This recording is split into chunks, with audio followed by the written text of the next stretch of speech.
Here is your podcast.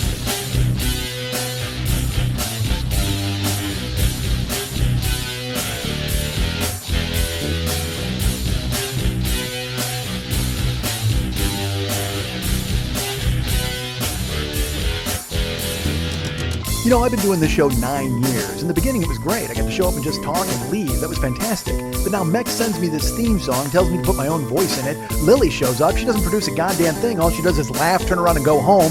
The only thing I don't wind up doing for this show is listen to it. That's your fucking job. Hey, what's happening, Mike Schmidt, 40-year-old boy? Podcast. Hi, I'm English. Podcast. How are you? Good, I hope. You know, I'm going to do this. I'm going to mention this right now. A lot of people last week wrote me, texted me, called me. Two of those aren't true. Wrote me, perhaps. Sent me notes, sent me emails, sent me Facebook messages, or posted in Twitter and told me that I talked like a fucking psychopath last week super fast. Some speculated I was on some sort of enhancement or supplement or some sort of cocaine jag, if you might want to say that. A jag, right? Cocaine jag? Did they call it that? I don't know. It's no longer 1986. Last person to ever be on a cocaine jag was the woman who jumped from the balcony in Lethal Weapon, right in the beginning. And by the way, if you have not told Tyler Smith to watch that movie, write him, please. Damn it, I have spit in my mouth. Hold on. Fuck. All right, I drank something to get rid of it. Probably drank that on microphone and you heard it, which is probably bad. I'm going to say probably one more time and then not say it the rest of the podcast. Probably. Although I was just going to say that's probably a lie, but now I said it. Damn it. Fuck. Okay. Hi. So I guess I talked quick last week, and I'm doing it again here because, again, when I told you, I'm alone. So I tried to, because words like violence, I can't enjoy the silence. Our friend Cody would enjoy the silence. I cannot, however. I can tell you that this week, in lieu of silence, I've gone in a different route because there will not be a full show this week. There will not be full Mike Schmidt, not full new Mike Schmidt. You're getting a greatest hit, folks. I'm not going to lie to you. One of the greatest hits of the past. We're delving into the catalog, and there's a reason. It's been a bit of a week. Been a bit of a week and a half since I last spoke to you people. What was that, Tuesday? I recorded last week, then I was on a plane. I did a bunch of stuff. I can't go into it, but next week I will. Next week I will record a show that'll just blow you away. It'll knock your socks off. That's a lie. None of that is true, but it'll be a show that gives you the fill-in on exactly why I'm not talking. Well, I'll just fucking tell you why I'm not talking now. I'm in Milwaukee at the lovely Jill's house. And I will tell you this. I keep forgetting. I think the whole world's on Facebook and sees my Facebook posts. But that's not true. So if you don't follow me on a Facebook or an Instagram or anywhere else, although I didn't put this on Instagram because that just seems morbid. Why would I do something like that? Last week, the lovely Jill was involved in an incident where she broke her arm.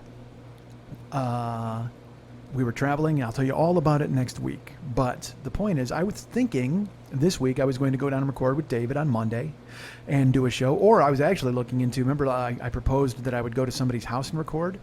Well, our good friend Casey is in Wisconsin. And I was going to write him because that was the plan. Today's Wednesday is when I'm recording this. So you're getting this tomorrow, Thursday. And I was actually going to reach out to Casey and go, dude, look, I have to be in Green Bay today anyway, so why don't I come by your place and record a show and make you watch me and listen, and then I'll leave your house. How rude is that? Before it was like, hey, if anybody wants me to record at their house, tell me and I'll come by. Now I'm asking people if I can record at their house because I'm a dumb fuck. Because, you know, who the fuck wants me in their house? Nobody. But I thought maybe, because Jill was like, dude, that's a funny idea if you reached out to Casey, because Lily proposed it initially a couple of weeks ago, where she's like, you should just fucking record at somebody's house. And then, not surprisingly, nobody stepped up. And I don't blame them. Nobody wants me fucking coming to their house and unloading my microphone. That's fucking dumb. Who the fuck wants to see the sausage get made? You guys just care about my finished sausage. You don't care about watching me stuff it into a casing. So that fell apart. And I did not get to go to Dave's house because it's been a bit of a weekend, a few days. So here I am in Wisconsin at the lovely Jill's house while she sleeps. And in my head, I was like, well, I could try to do a show while she slept, but I'm bringing her pain medication and helping her out. And that's also a cop-out. I just don't feel I could do the best possible fucking show that I could do this week. I mean, I could get on here and ramble. I mean, look, I've done it already for I don't know how fucking long. But I just... because I want to tell the whole story, but I'm not going to have time to tell the whole story, and you don't fucking care. Nobody, again, cares about that. Well, you care and everybody cares, but nobody cares about my excuses and bullshit. So the point is, I've been here and kind of helping with her, and she's sleeping now, and I feel fucking dumb recording in her house while she's here. mainly because she's sick, she's trying to rest, and she's in the bedroom and the door's closed. But still, I'm a fucking banana head. I mean, it's not, because the thing is, the beauty is you can do shows anywhere. Like I've talked about, I've done shows in cars. I've done shows in this house when a dog was chasing me. I've done shows all over the place. I've done shows on my phone and sent them piecemeal to Lily to edit together. But it just feels that much stranger laughing and having fun when somebody's in pain with a broken arm. And I know that sounds fucking crazy and it's a weird cop-out. And that's just part of it. The other part of it is, I got traveling to do, and I'd much rather dedicate a full show. Jesus Christ, this just seems like a lot of fucking verbiage and explaining. So the point is, I've gone back into the archives, folks. I've found an older show, because I will tell you, there are new people on board who've written me. People who got on board in year 4, year 5, year 6, and they don't know about year 1. They don't know about year 2. They don't know about those years. So I pulled what I think was probably the funniest episode of year 1, and I may have used this before in a rerun. I don't know, but it's also a show that people request all the time, which is strange. But it was a show called The King, A Crown, and a Royal Family. And it's me talking about Elvis, and me talking about a kid at a dentist's office, and about me playing basketball. And it's from year 1. It's episode 45, year 1. And, I've done a lot of talking about putting this stuff on YouTube and thinking if that's a plan. Andrew Bennett got a hold of me and told me some cool things and gave me some ideas. And I got to talk to my friend Gio, all sorts of stuff. But eventually, I will be exposing the archives, although I might still be selling them. I don't know. Our friend Steven bought them. And I saw Steven in New York. Again, all of this will be covered on next week's show, folks. Because next week is the weird show. Because I'm here in Wisconsin until Friday. And then I'm home in California Saturday, Sunday, Monday. And then I fly to Kuwait on Tuesday, which is fucking bananas. And I've already talked to Ahmad, and he's like, hey, man, what do you want to do while you're here? And I said, fucking everything. I don't care. He's like, hey, do you want to sleep in the desert and eat a lizard? I said, yes. How about if I slept on a lizard and ate the desert? I could do all of that fucking stuff. I'm in. So whatever he has planned, I'm going to do, and then I'm going to add some stuff on top of it. The only thing is, this is so fucking me. The one thing I know I want to do, I've got to find a way to see the UFC while I'm there, because fucking Nate Diaz is fighting Conor McGregor, and that's a fight that I can't miss. Hi, I'm an idiot. I'm traveling internationally. I'm going to try to find a way to watch a pay-per-view. Hold on, I get the hiccups. And I think it's on at like 3 in the morning over there. I don't know. I'll figure it out. I don't even know if they let violence be shown in Kuwait. Oh, that doesn't make any real sense when you think about it. Who knows? But either way, I'm going to try to do that. But Ahmad says he's got a ton of stuff planned. He's like, do you want to eat weird food? And I go, dude, I want to do all of this stuff. So, and our great friend, Chuck Hudspeth, who's fucking amazing, has sent me a GoPro and a camera. And also, he made me a personal YouTube tutorial video to try to figure out how to fucking learn how to use them, which I'm going to be doing over the weekend when I get home. So I get home Friday. I'll get the fucking the P.O. box, grab those, come home, and I'll just cram on the weekend trying to use the GoPro and figure it out. So, if you follow me on Instagram or Twitter or fucking Facebook over the weekend, there might be some weird tests of the GoPro and the video camera to make sure I'm using them properly. I don't know. We'll see. But if there are, please, oh my God, I can't wait for you guys to see me filming my courtyard. How great is that? You need to see exactly where I live. Oh, how perfect. I know that's what you want to see.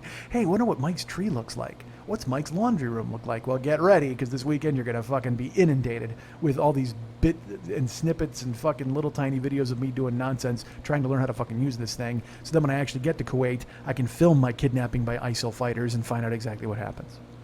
And then you'll see it, and then I'll be able to upload it. That's my one request. If ISIL does grab me and they fucking tackle me, I'll be like, look, just let me upload the video. I don't give a fuck what you do to me after. Just let me put up the video, because it's fucking awesome. Although I could probably periscope the whole thing. Although I'm calling AT&T and trying to add on my fucking plan. I got to call them actually today. Fuck, I got a lot of stuff to do, folks.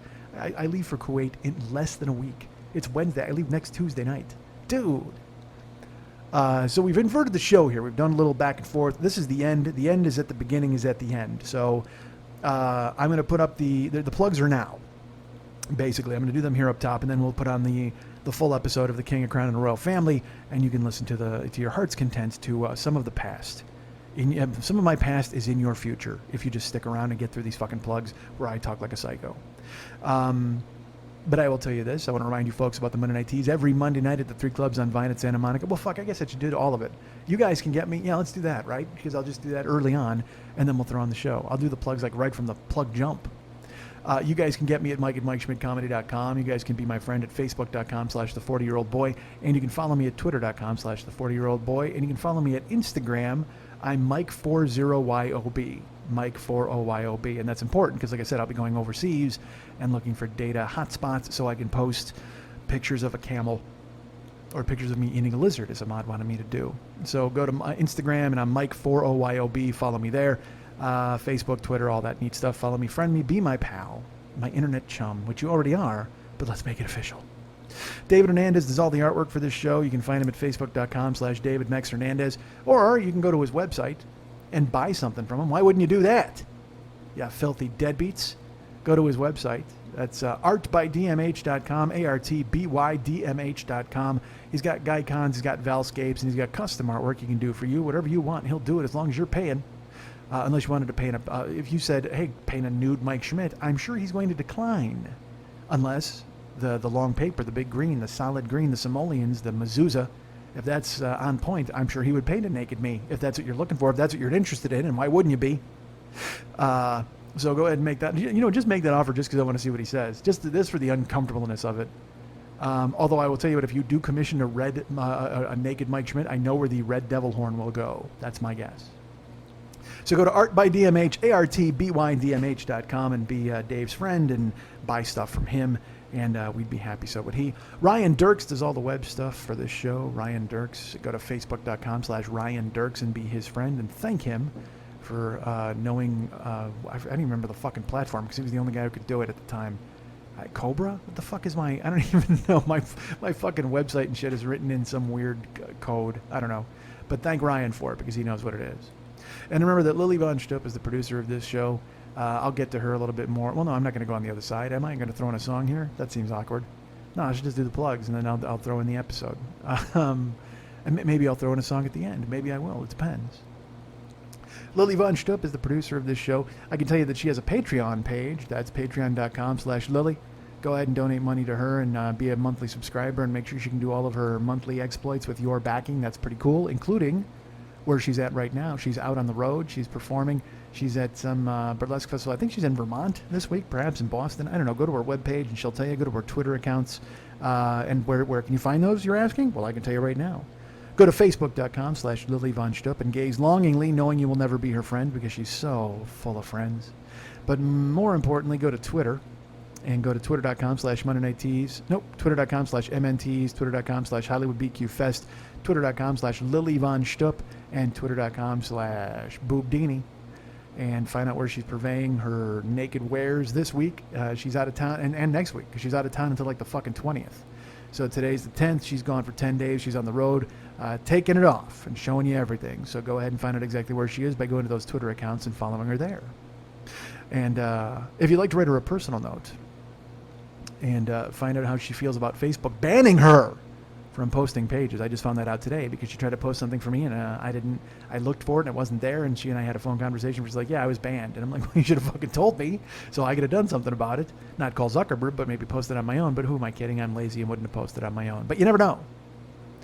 You can write her at Lily at burlesque411.com. That's Lily, Lili, at burlesque411.com. But folks, before you start doing all that, I want to remind you folks about the Monday Night Tees every Monday night at the 3 Clubs on Vine at Santa Monica.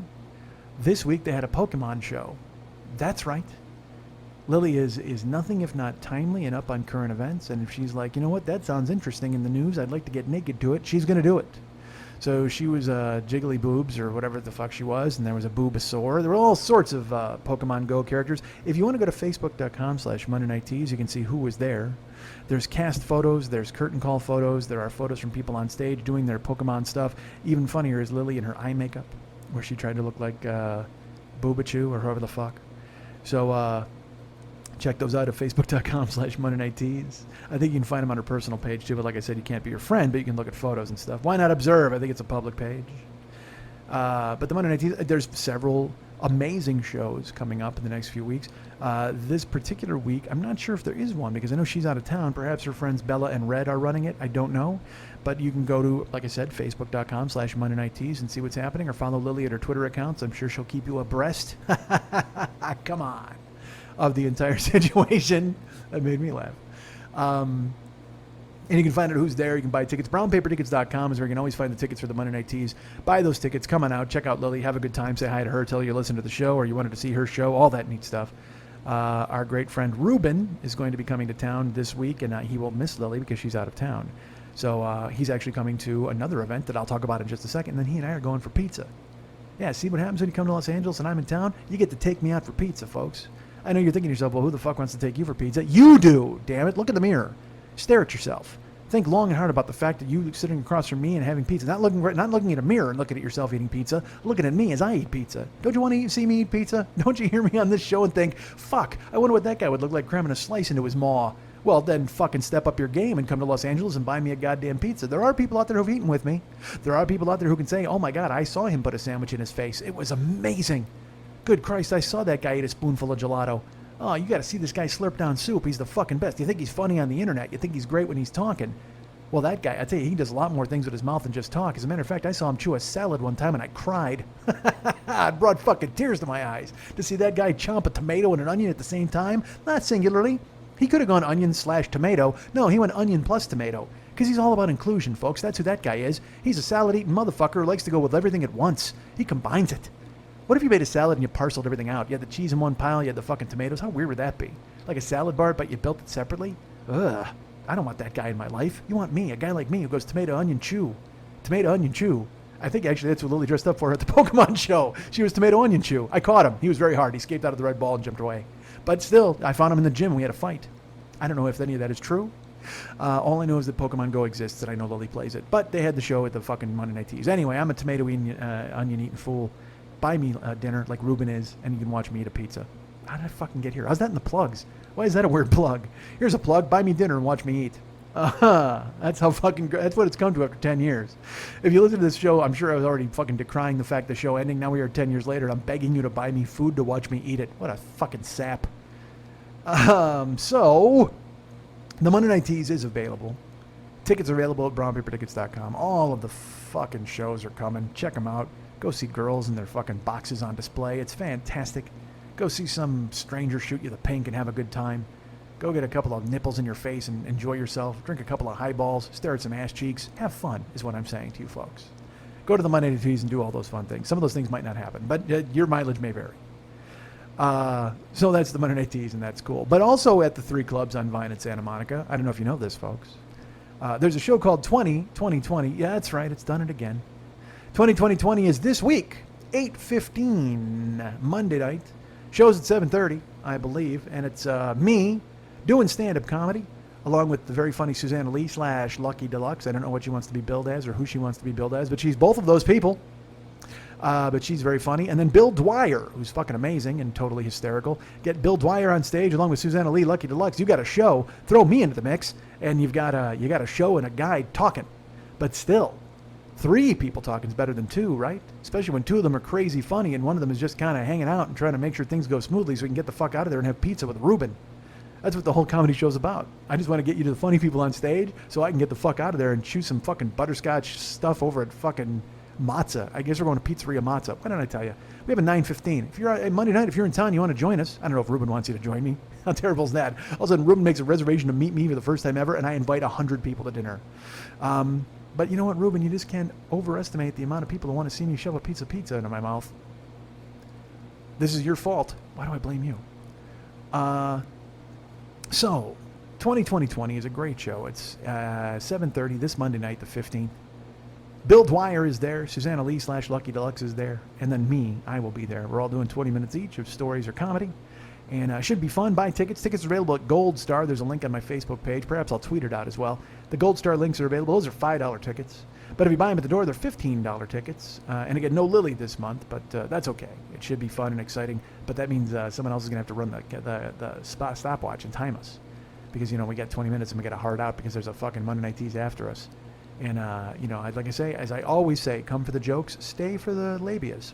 I don't want to come for the labias. Come for the labias, stay for the jokes. How about that? So those shows are going to be great and exciting. Monday Night Teas is this week, and also 2020 is very important. I'll be there doing stand-up and stuff. And if you want to see me live in other venues, well, you'll have to wait because I haven't got anything scheduled except for this. Please remember that I will be at the Los Angeles Podcast Festival. That's right, the Los Angeles Podcast Festival. And if you are planning on coming, or if you're planning on buying the live stream, that helps the show. It helps me. If you're coming live, that's fun. You get to hang out, you meet me, we all mingle. If you want to see me eat a piece of pizza, you can probably make that happen. You got to bring the pizza, though, and then I'll eat it in front of you. But come out and check out the show at the LA Podfest. I don't know yet what it's going to be. I'm still in the process of putting it together and figuring it out. Because I would like to, maybe after that, start doing a lot more full-length show. I always threaten this bullshit. I'm sure, honestly, I'll bet when you listen to this old episode, I'm talking about going and doing stand-up more. I'll bet I'm doing that 7 fucking years ago. I think the show's from 2009, the one I'm about to play. But 2009? Yeah, it's got to be, right? That was the first year of the show. 7 fucking years. But then how is this year 9? That doesn't make any fucking sense. Whatever. I was never good at math. Actually, I'm actually really good at math in my head, but I'm not good at like cosines and fucking squares. Fuck you, algebra. But if you want to do quick math, I know 9 and 4 is 13. Boom. I got that. I got that fucking happening for me. You want to try to run that by me? You want to sneak that fastball by me? If you're like 7 and 6, 13. Yeah, nice try. 10 and 3, 13. If you want a 13, I'm going to give you 2 numbers that are going to add it up. 11 and 2, got it. 12 and 1, done. 8 and 5, got it. Step aside, motherfucker. 7 and 6, you can't handle me. Anytime you want a logical 13 result, go ahead and ask me, and I'll give you 2 numbers that'll get you there. So, what the fuck was I even talking about? 2020. That show's available. Tickets are available. Buy tickets now at Gold Star and all that stuff. Oh, the Podfest. Fuck. Los Angeles Podcast Festival is not on the 13th, although that would be serendipitous. But it's the weekend of the 24th, 23rd, 24th, 25th in September, I think.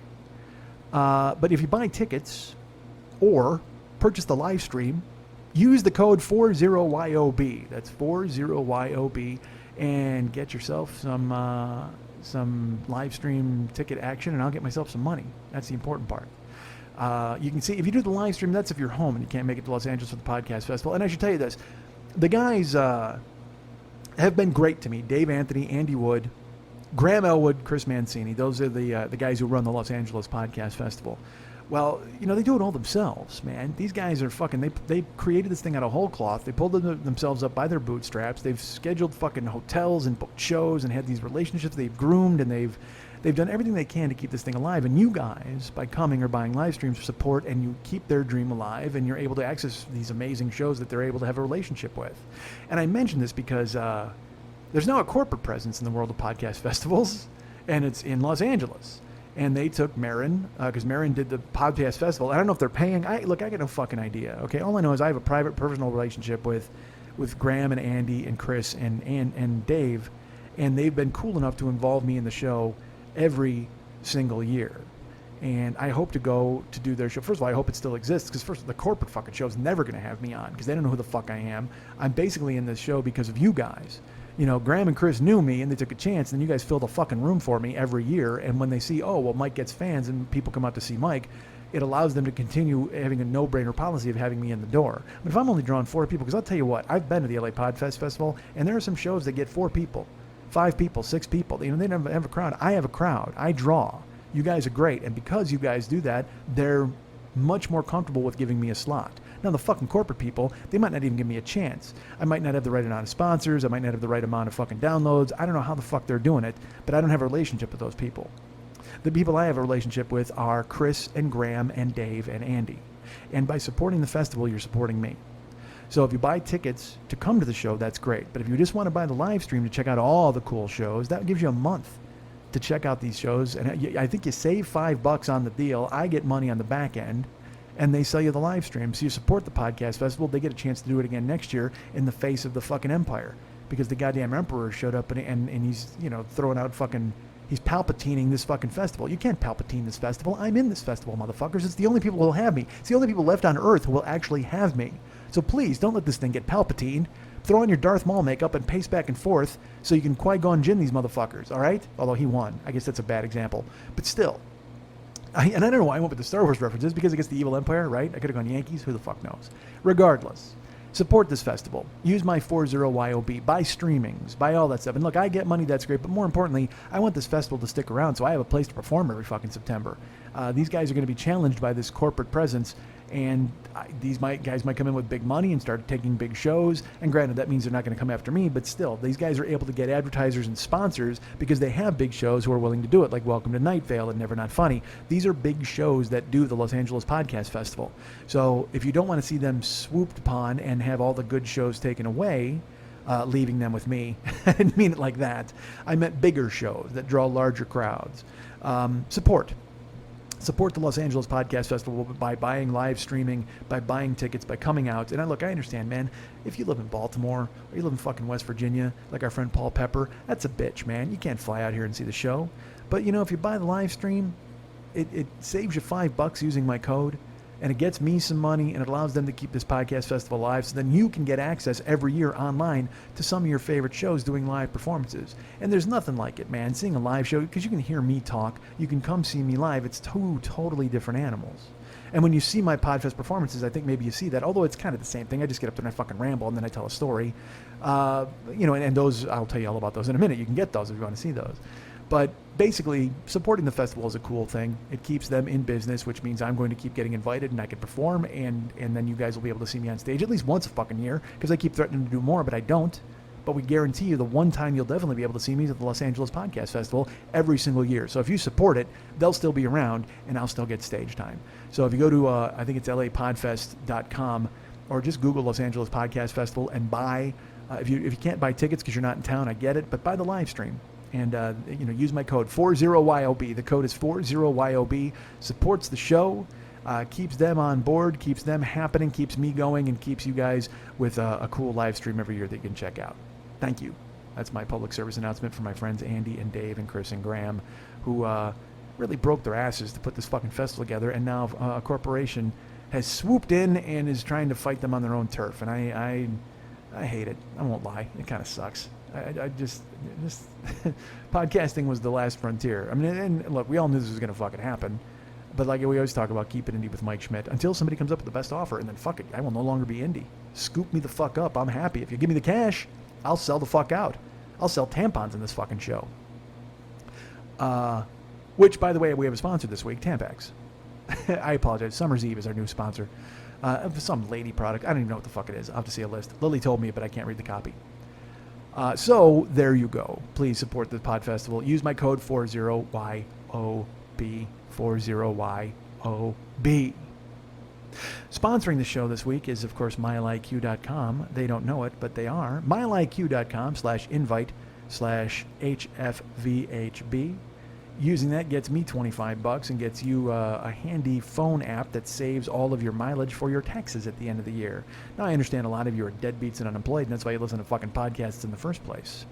But if you decide you want to figure out how much it costs you to go from your house to the weed dispensary every day, get MileIQ.com/invite/HFVHB. It'll tell you how far it is. Maybe you can write it off on your taxes. Who knows? Maybe weed will become tax deductible in the future. If you want to find out how much that is, MileIQ.com/invite/HFVHB. You get something, I get something. Everybody's happy. And when they get something, too. If you want to be a Lyft driver, go to Mike 720057. That's Mike, MIKE 720057. If you want to be an Uber driver, go to Uber.com. Click the Be a Driver thing and use the code DJZW1. YTTUE. That's DJZW1 YTTUE. That's David Joseph Zachary William 1 Yellow Tango Tangerine Umbrella Education. I could literally, and I know you know this, I could do that for an hour and I would have fun doing it. Literally, just, douchebag Jezebel Zachary Wombat 1. Sorry. I'm making myself laugh. Yam Tutorial Texas Underwear Everybody. I could do it for a fucking hour. All right, DJZW1YTTUE. That's my Uber code, because that's how far my life has fallen. Go to MikeSchmidtComedy.com. Buy stuff.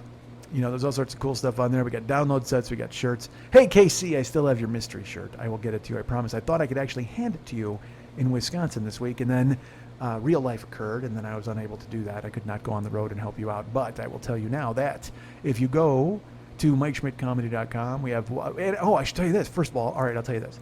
Well, I'll get to this in a second. First of all, we've got all sorts of cool stuff for sale. We got download sets, year 1 through year 7. And I'm like I said, I might be putting those up on YouTube. I'm trying to figure out stuff to do to get more people to listen to the show and find out if they want to listen to the archives. And that's one of the reasons why I chose this week to put up a year 1. show because it gets people to go, oh, fuck, yeah, this guy used to do that. Even though he does this now, he did that then. And it's kind of the same thing, but it was in more of a bite-sized fashion back then. And my life is completely different. When you hear it, I don't even know what kind of references you're going to hear. I didn't listen to the whole thing. I listened to 5 minutes of it, and I laughed my fucking balls off here at a kitchen table in Wisconsin.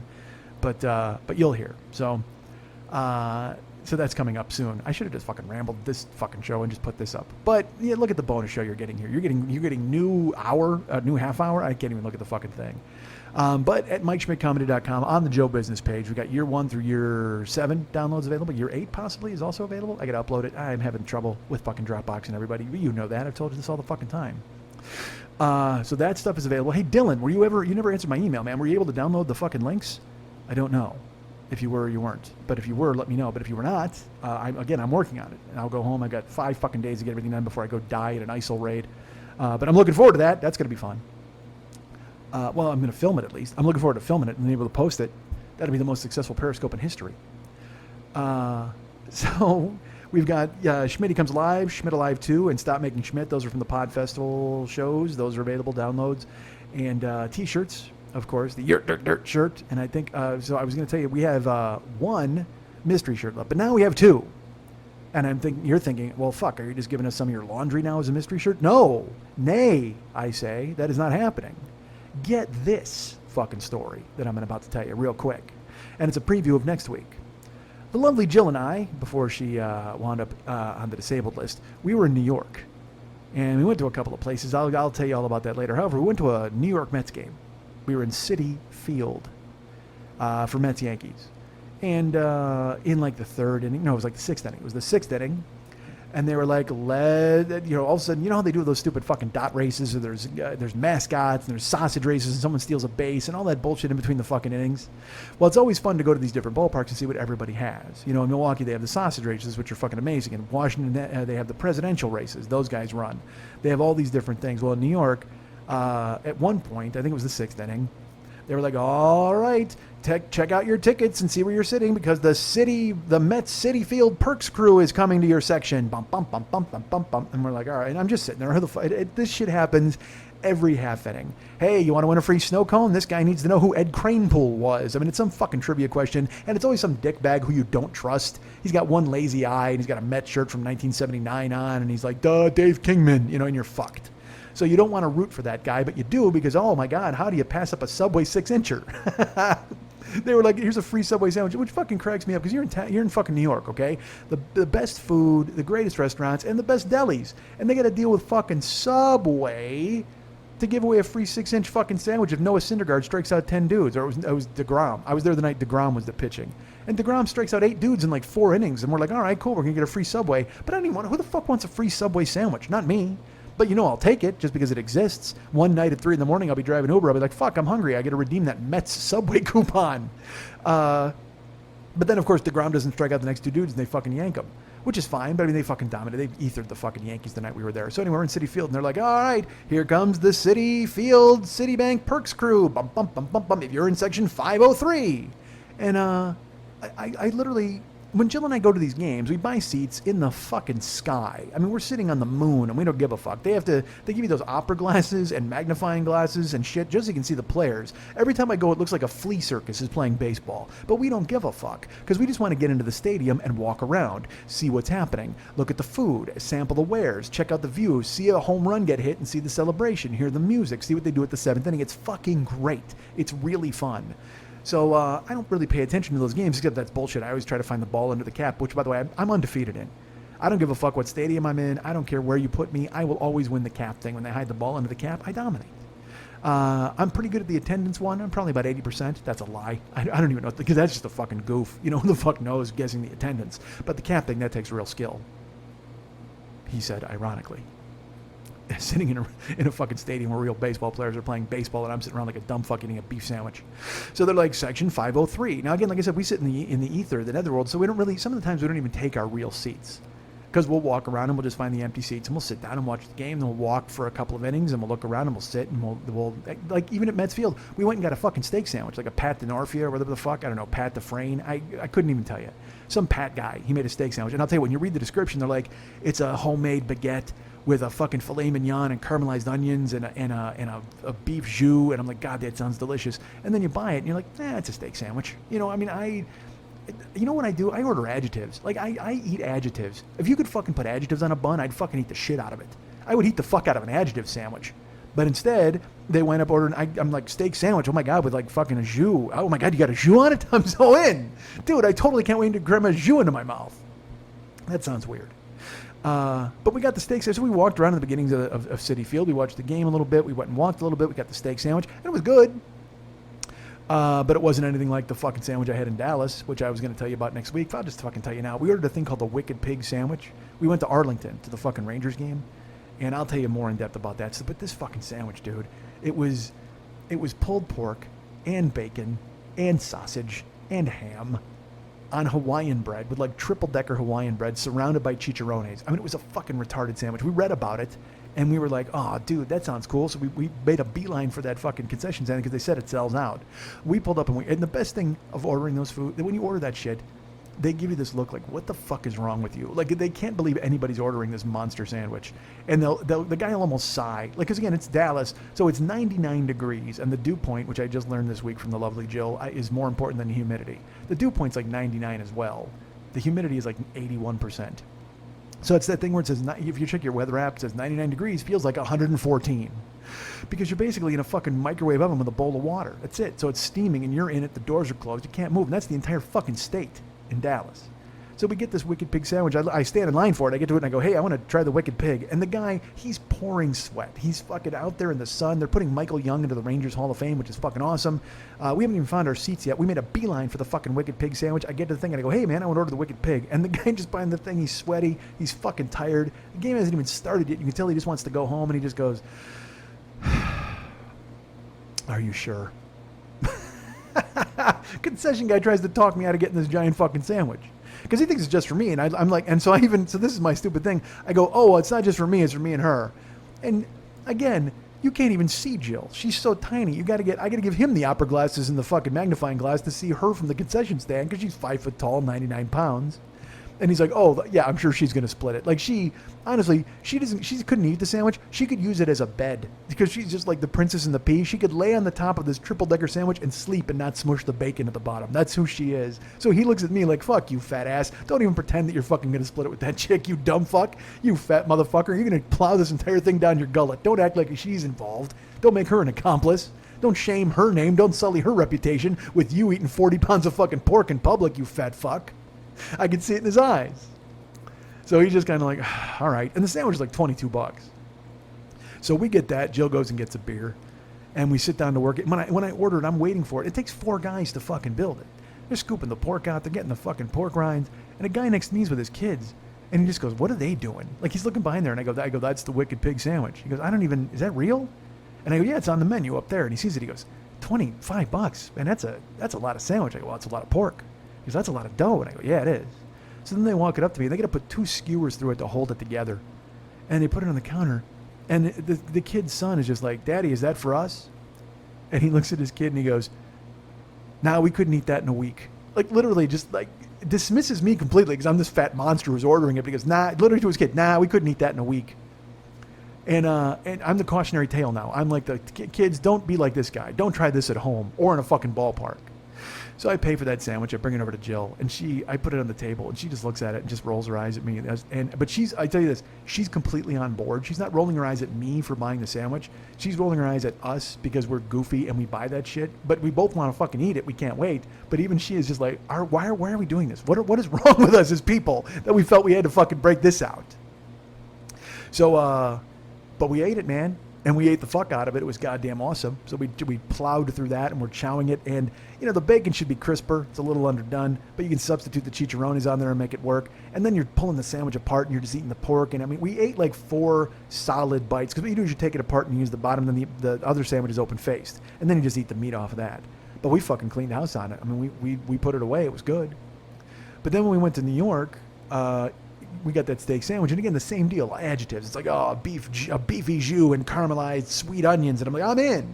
And then you get it, it's a fucking steak sandwich. It's steak on a roll with fucking onions, and who cares? So we ate that, and it was okay. We're walking around the park, we go back to our seats, and we're in section 503. Now, like I said, normally we just find any seats anywhere and we sit the fuck down. That's worked in Oakland this year. It's worked in Minneapolis. It's worked in Milwaukee because these teams suck. Nobody's going to see the A's on a Wednesday afternoon when I went with Lou Kipp and Lou and Jill. Nobody's going to see the fucking Twins when Jill and I went on a fucking freezing night in May or whatever it was.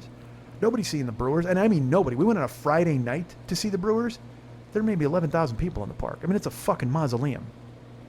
You can actually hear the guys on the field like chattering, like yelling at one another, and the guys out of the dugout. And we were a deck up. We weren't on the lower deck. We were a deck up.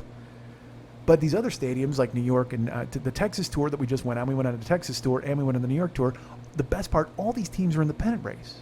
So there's this buzz and this vibe. The Astros got the Yankees in town. So you got the Astros who are chasing in the West, the Yankees fans who just travel well. Then we went to the Rangers taking on the Royals. Now, the Royals are the World Series defending champions, so they got a ton of fucking traveling fans. The Rangers are in first place, and they had just made these big trades, or they were about to make big trades. There was a buzz in the air. So the stadium, and they're putting Michael Young in the Hall of Fame, so it's fucking packed. And then we went to the two Mets-Yankees games. So the Yankees, again, they might blow, but they're still this most storied franchise in the history of Major League Baseball, and it's an inner-city rivalry. So these fucking stadiums are packed, so we had to sit in the seats that we purchased. We couldn't just go find a place to go and because everybody was fucking sitting there. They're packed. So we're up in the stratosphere at Citi Field. We're up at section 503. And they go, all right, check your tickets. If you're in 503, here come the City Perks crew. And I look at Jill and I go, that's us. And I turn around and see 503. And before I know it, the City Perks crew has descended upon section 503. And everybody stands up. Now, I'll tell you, Jill and I are not from there, so we don't know what the fucking City Perks crew is bringing to the table. But the City Perks crew comes up, and I've been in like stadiums where, you know, there's those fucking weird cheerleader people in neon shoelaces, and they throw fucking fake tennis balls and shit at you or whatever, or coupons. Or we go to a fucking hockey game in Green Bay. This is fun. In Green Bay, we go see the Gamblers, and it's friends of Jill and now friends of mine, Dina and John. They're great. We've gone up there for a few hockey games. We've had a great fucking time. We've gone to the Packer games with Dina. She's like this ultimate Packer fan. Like her basement is ridiculous. I mean, she's got jerseys. She's got like Aaron Rodgers' Cal jersey. Okay, that's how much she fucking loves the Packers. And she just went to training camp this week, posted 40 photos. I mean, she's one of those people, and she's met a ton of Packers. She just has a knack. She'll be like at a grocery store, and she's like, oh, there's a Sterling Sharp or Donald Driver or Jermaine Finley or whoever the fuck, Jermichael Finley. I don't know what the fuck his name was, but she meets these dudes, and she goes and gets their autograph or talks to them and gets a photo, and it always fucking happens, and they're framed in the basement. She's got ticket stubs for Super Bowls, all sorts of crazy stuff, and they're just fucking cool. Dina and John, you know, when I first started dating Jill, I didn't know anybody here. And so I would meet some people, and they'd give you the jaundiced eye, like, who's this new dude? Where are you coming from? Why are you here? But Dina and John were never like that. I met them from the fucking jump. They were cool as hell to me. Like, no pretense. Hey, how you? This is great. Oh, you're a Bear fan. They teased me right away, but they fed me, and they had a good time. They fed me. I walked up to them. They had grain in their hand, and I ate it right out of it, and we all got along great. They put a saddle on me and put me, they washed me and put me away. It was fantastic. I don't know why I'm constantly marveling at the kindness of people who've never met me. I don't think I'm a bad person, and I think I'm a good guy, and I think when you meet me, you'd like me. But when I came here initially, there were some people who kind of gave me the side eye, and so to meet Dina and John and have them be so welcoming with arms wide open, just a la Creed style, that was great. And they're like metal fans. They had a jukebox, they got a pinball machine. They're just us, which is pretty cool. So we wound up going to the Green Bay Gambler games with them, these hockey games, because they sponsor players. So they'll let these players live in their house. So this kid will live in the basement. We meet him. He's a respectful kid. They're a host family, so they get season tickets. The whole point of telling you this is they have amazing seats, but one of the promotions they do there is they drop parachutes from the roof with pizza coupons on them. So you'll be sitting there, and all of a sudden, just descending from the heavens are these parachuted fucking pizza coupons, and they're just floating down. And everybody's grabbing them, and wrestling matches ensue because people want to get $4 off a goddamn pizza. And normally I would make fun of that, but again, I was rooting for DeGrom to strike out 2 more dudes so I could get a Subway sandwich. I didn't want to fucking eat. Send me the Canners. Literally, instead of the fucking Subway sandwich, hey man, you're getting a 6-inch at Subway. It should be you can walk into Canners and smell the pastrami for free. I'd want to win because that's fucking New York, man. I don't want to win a Subway sandwich. Just like we went to Yankee Stadium, we were looking for food there, and I'll talk about that next week. Or should I talk about it now? Fuck, I'm already talking about the food. Why shouldn't I talk about it now? When we went to Yankee Stadium, you know what the official pizza of the Yankees is? This is New York. Okay? Fucking folders, fucking Tony Monero, fucking stack a piece on top of a piece and fold it in half and eat it and fucking, way to go Monero. And no, Tony, the future, you can't say fuck you to the future. The future says fuck you to you. This is Saturday Night Fever fucking Pizza Town, right? This is sliders and folders, and you fold them in half, and it's everything I've heard about great pizza, and everybody yells at me because Chicago pizza sucks and New York's the best, and fuck you, and who cares? But you know what the official pizza of the New York Yankees is? I don't want to hear New Yorkers ever again tell me about Chicago pizza sucks or deep dish pizza is just a fucking lasagna with a crust. Fuck you, and fuck you. Who's next? Because you know what the Yankees' official pizza is?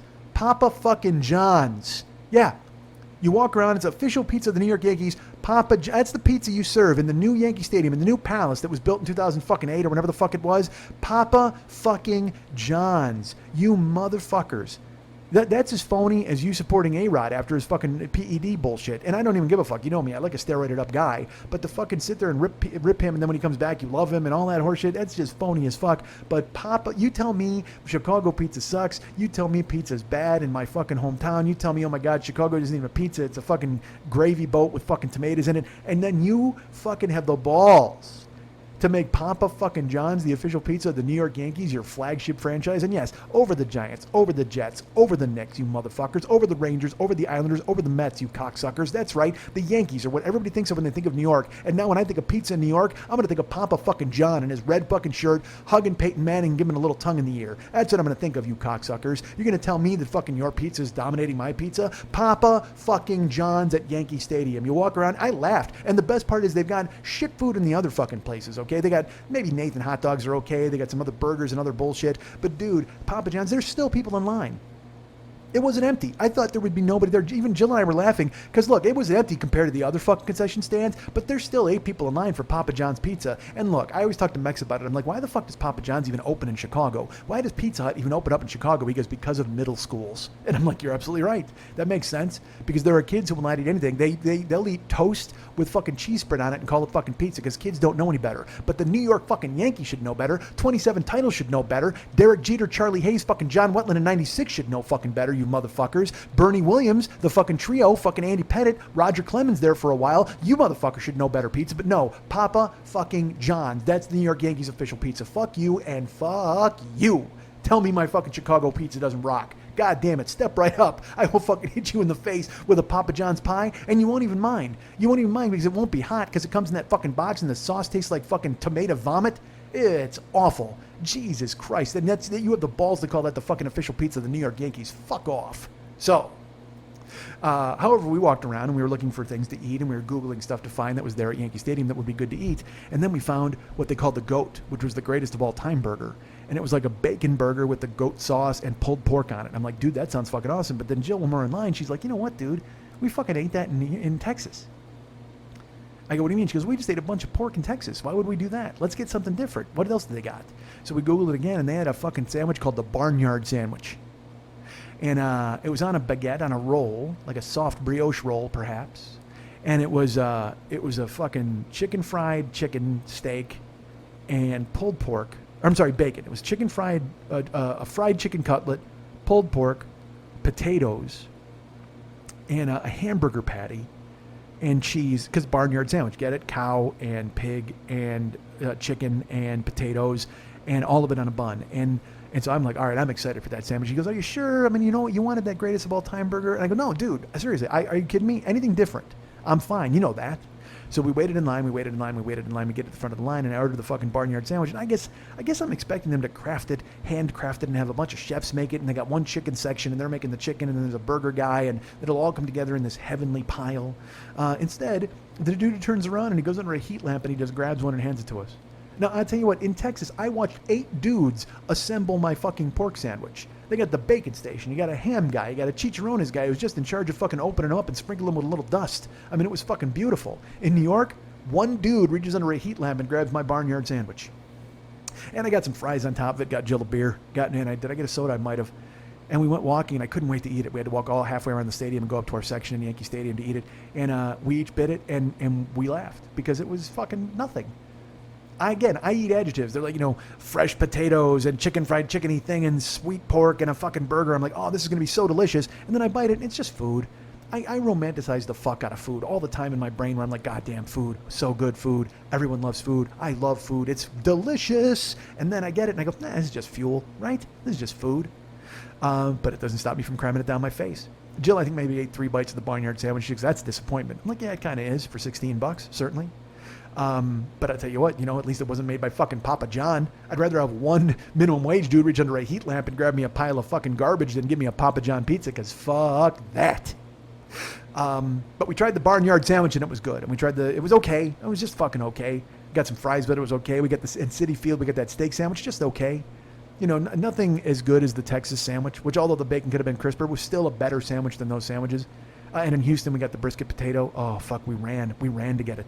Fucking 87 dudes just sprung into action. That was goddamn good. All right, so the bottom line is it's packed in those stadiums. So we have to find our seats and we have to sit there because, again, it's city rivalry. Everybody's there. So we're sitting in section 503. They're like, look for the City Perks people. Psh, psh, psh, psh. And then all of a sudden they say 503. And I go, what the fuck is this? Honey, that's us. And everybody stands up on their feet.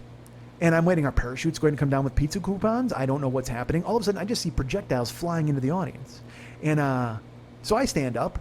And I thought it was like balls with tickets or whatever. Dude, they're throwing these wrapped up tight, almost football-sized T-shirts. And they're covered with fucking rubber bands. And they're just hurling them into the crowd. So I'm just standing there, and they're like, put your hands up, the City Perks crew. And there's like 4 people throwing T-shirts in. Psh, psh, psh, and kids are diving for them, and people are elbowing people in the face, and they're throwing T-shirts. And I'm standing up, and I'm all of a sudden, just halfway through, they just launch one, and it comes right to me. Like, it goes through. 4 dudes tried. I felt like Dave Casper. It was fucking gorgeous because 4 dudes put their hands up and tried to tip their hands on it or grab it, and it just went through the whole picket fence of hands. Nobody tipped it. It would have taken a little true off the spiral. But it was like this girl locked eyes with me and went, you know what? Sorry about the Papa John's thing, and just fucking whipped it right at me. Everybody tried to grab it. They tried to tip it, and it came right up, and I just fucking put my hands out and grabbed it, and I pulled it into my stomach like a football, and I did the Heisman. Boom! I put it on as the straight arm and held it. And I looked around, and I'm holding it, and I'm wearing a Phillies jersey. That's the best part. Everybody's in Yankee jerseys and Met jerseys, and they're like, hey, forget about it, throw it here, hey, forget about it, hey, New York, hey, pizza, hey, Tony Manero, Saturday, oh, how you doing, hey. And they all want the fucking the shirt, and this girl just went, hey, look at that Philly fan. I'm going to lock in on him. And she just and she did the best. I'm going to go Namath. Because that's to me, that's a Jet quarterback. Fuck a Ryan Fitzpatrick. Fuck a Richard Todd. Okay, fuck a Geno Smith. I don't care about those guys. Fuck a Brett Favre, even, who was there for a fucking cup of coffee or a cup of Joe. Oh, how you doing? Forget about it, hey. But she went straight Namath, and I went straight Don fucking Maynard. Because Emerson Boozer was not a receiver. He's just a running back. He didn't catch anything out of the backfield, barely. And even if he did, he didn't do it with the grace that I did of a Don Maynard. She just fucking fired it, and it went through all of the Baltimore Colts. Mike Curtis almost got a hand on it. Bubba Smith had his hand in the air. It went right past him. It was straight up 1969 Super Bowl, and it was the miracle of Super Bowl III, and she guaranteed it. Before the game, she goes, I guarantee it right now. I'm telling you. She's at poolside. She's in a bikini. She's getting interviewed. She goes, I guarantee I'm going to hit that Philly fan right in the breadbasket with this fucking pass. This fucking Philly, L.A., fucking Wisconsin transplant Don Maynard motherfucker, and he's going to get both hands on it. And after it leaves my hand, I can tell you this. It's no longer my responsibility, but I'm telling you, that motherfucker looks like he can handle his business. And sure enough, she cranked it back, she fired it, and Gino Marchetti even got his hand up. I think Art Donovan possibly put his hands up in the air. Even Ray Lewis, he was Baltimore but not a Colt, but he still swooped in and tried to bat it down. Didn't fucking matter. It went through the thicket of hands, right through the picket fence, and directly into mine, and I grabbed it with a fucking 2-hand grab, shoved it breadbasket, and went and threw out the fucking stiff arm. And they're still throwing shirts, but I don't give a fuck because now I've got one already. And I turn around and Jill is just sitting there. And this is my favorite thing because, again, she's with me all the time. And, she'd listened to the show in the beginning and didn't realize what kind of a charmed life I live. And I tell her all the time. I'm like, well, this happened or this guy saw me or I met a guy or I ran into Nicholson, all these weird fucking stories. And people get them and they're like, well, those, I'm sure he put a spin on them. Those are kind of fucking weird. I mean, that's strange that would happen to one particular guy all the goddamn time. But she's just sitting there. I turn around and look at her and she's got this amazed face. And she's staring at me and she just goes, I can't, well, how does this happen to you? I go, I don't fucking know, but it does because I'm me, goddammit, because I'm fucking Mike Schmidt and I'm goddamn great. But how the fuck would that happen on that particular day? Because, look, I caught the only foul ball of my life when I was with Jill in San Diego last year. Or 2 years ago, Colorado, San Diego, and it kicked off a chair and then it kicked off another chair and I caught the carom. I just grabbed it with both hands and held it. And I held it up in the air, and then I looked around to see if there was any little kid to hand the ball to, and there was not in my section, so I sat down. And even then, she looked at me and just went, I can't believe you just got a foul ball. I go, neither can I. I've been going to games for 30 years. I've come close a couple of times. In Wrigley, within one at bat, in 4 different foul balls in one at bat, 2 balls came right in my section and landed in this, like one went in the section above us and then fell off the balcony, and a guy behind me, directly behind me, caught it.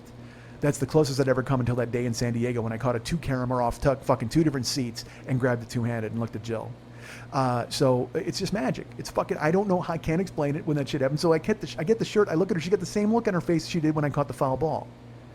Because there's all these, this whole section of people, they're diving. It looks like the scene in Top Secret where the guy said, "Grenade!" Then he jumped at it and everybody got shot out the fucking windows. There's just a scramble. It's a mosh pit. It's World War Z. But instead it's World War T. Everybody's going World War T-shirt up in this fucking section, and she fires a spiral that she guaranteed at poolside. It goes through the fucking hands right into the I get it with both hands, tuck it into the breadbasket, and fucking throw out the straight arm. I look at Jill, and she's got this look of amazement, like, I don't know how this happens for you. I don't know why or when, and I go, because you know what? Because I'm fucking great, man. I'm fucking magical. That's the kind of shit that happens to me. It's weird. And look, I don't get $1 million. I don't win the Powerball. I get a fucking T-shirt, but it's still worth something, right? I got to think that. I've been in a couple of movies because of this show. I've been in all these ridiculous things, but to get that fucking shirt, it was hysterical. And again, we're not from there. It's the only time I've been in Citi Field, the only time in my life I've ever been there, and maybe will ever be there. I happen to be in 503, and normally we were eating a steak sandwich at the concession stand 40 minutes before that. Every other time we go to the stadiums, we sit in seats that aren't ours.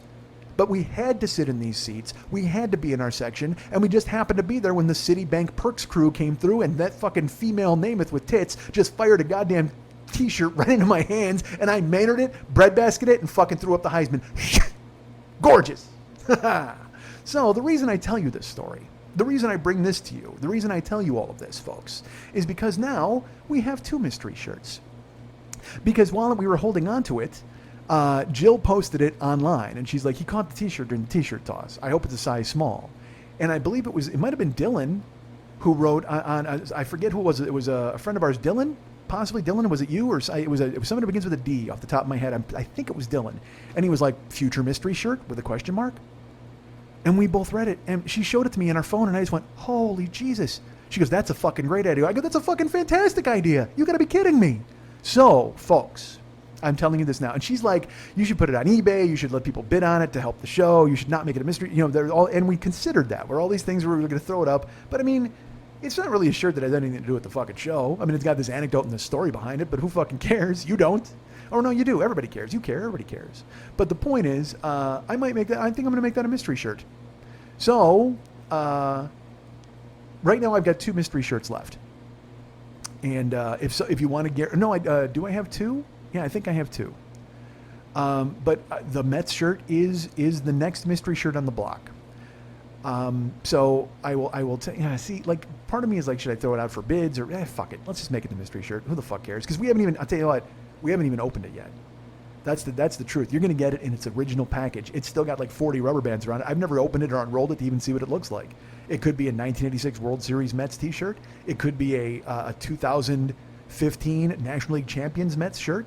It could just be a picture of Mr. Met finger banging Mrs. Met. I don't fucking know what's on this shirt. The point is I didn't take the rubber bands off and check it out because once I saw that Dylan was like, hey, dude, possible mystery shirt. I'm like, fuck yeah, possible mystery shirt. That's it. So now mystery shirts are available at MikeSchmidtComedy.com. And if you buy one, you're going to get this fucking Mets shirt. And I expect you to unravel it. I expect a photo of you in it, either on Instagram or Facebook or Twitter or whatever the fuck. Tag me in it. Make sure I see it. Which will be great because then the Mets will be like, motherfucker, why are you selling our shirts? And I'll go talk to fucking Lady Namath. She hit me with a fucking pass in the flat and I scored. And instead of spiking the motherfucker, I sold it. Because the fucking Football Hall of Fame, Baseball Hall of Fame, neither of them called me. So it's mine to do with as I wish. Because you know what? You threw it into the fucking crowd. I call that caveat emptor. That's right, buyer fucking beware. I also call it carpe diem. I call it all those things. I call it carpe emptor and caveat seize the day fucking diem. Caveat diem, carpe emptor, fuck, who cares? It's Latin for fuck you. It's my shirt. I'll do what I want with it. So, buy a mystery shirt. You'll get a Met shirt. And then you'll fucking unwrap it. Because again, it's still in fucking rubber bands. So you'll be able to show me what it looks like. Because I want you to fucking tell me. I have to know. And we also have the Amazon link available at our site. Please know that the Amazon link is very important to this show. It's I just got a check for fucking May. And so they're a couple of months lagging behind. But dudes, you have no idea how fucking cool it is that you use the Amazon link and how much it's providing to the show. It's really great. Like it's grown exponentially too. That's the thing. Some months it's a little lower, some months it's a little higher, but it's always been for the past probably 6 months this consistent number that I can kind of count on, which is important because I got fucking bills. So it's great that you guys would buy the Amazon things or use the Amazon link when you buy stuff. If you go to MikeSchmidtComedy.com, go to the Joe Business page. There's the Amazon link right there. And when you do it, click through to our Amazon store, which I keep threatening to build, and I will someday. And then in the upper left-hand corner, there's Real Amazon. You click through there, and then you're on the Amazon site, and you're under the umbrella of MikeSchmidtComedy.com. And anything you buy, we will get credit for. And we appreciate it. We need the dough. We always need the dough, right? Everybody needs dough, but you buy stuff from them. You get stuff, we get money, they get money, and everybody's happy. So go ahead and use the Amazon link at MikeSchmidtComedy.com. It really helps the show. And God knows I need the help these days, as I always do. Which you'll hear probably me even talking about in this fucking old show that I'm about to put up. You'll hear that and you'll be like, holy shit, that dude still needs help. So we've covered Podfest, we've covered 2020, we've covered the Monday Night Teas, we've covered artbydmh.com, and we've covered MikeSchmidtComedy.com, all the cool stuff that's there, all of the website stuff, all of the links, all of the stuff for sale, and this new mystery shirt that came about because I locked eyes with a lady Namath and she fucking hit me for the score.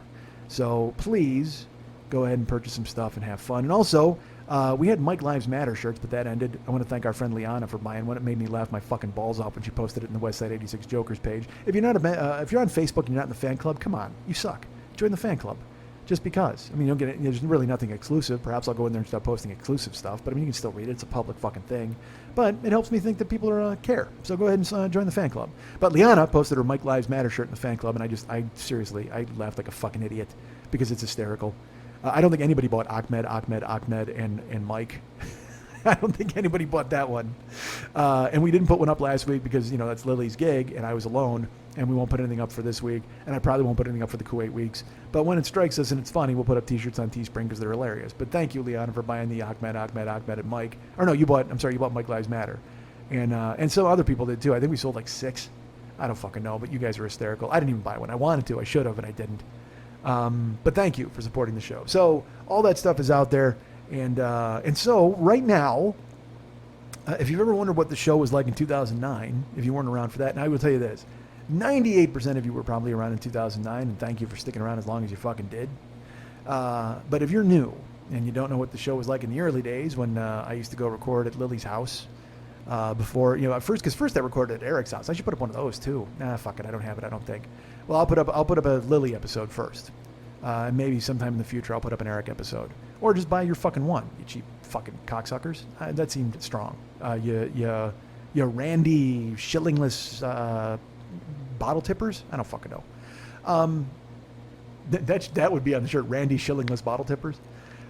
So, folks, without further ado, let's expose you to 2009 Mike and 2000 Mike Lily, and let's bring you the show that was titled A King, a Crown, and a Royal Family.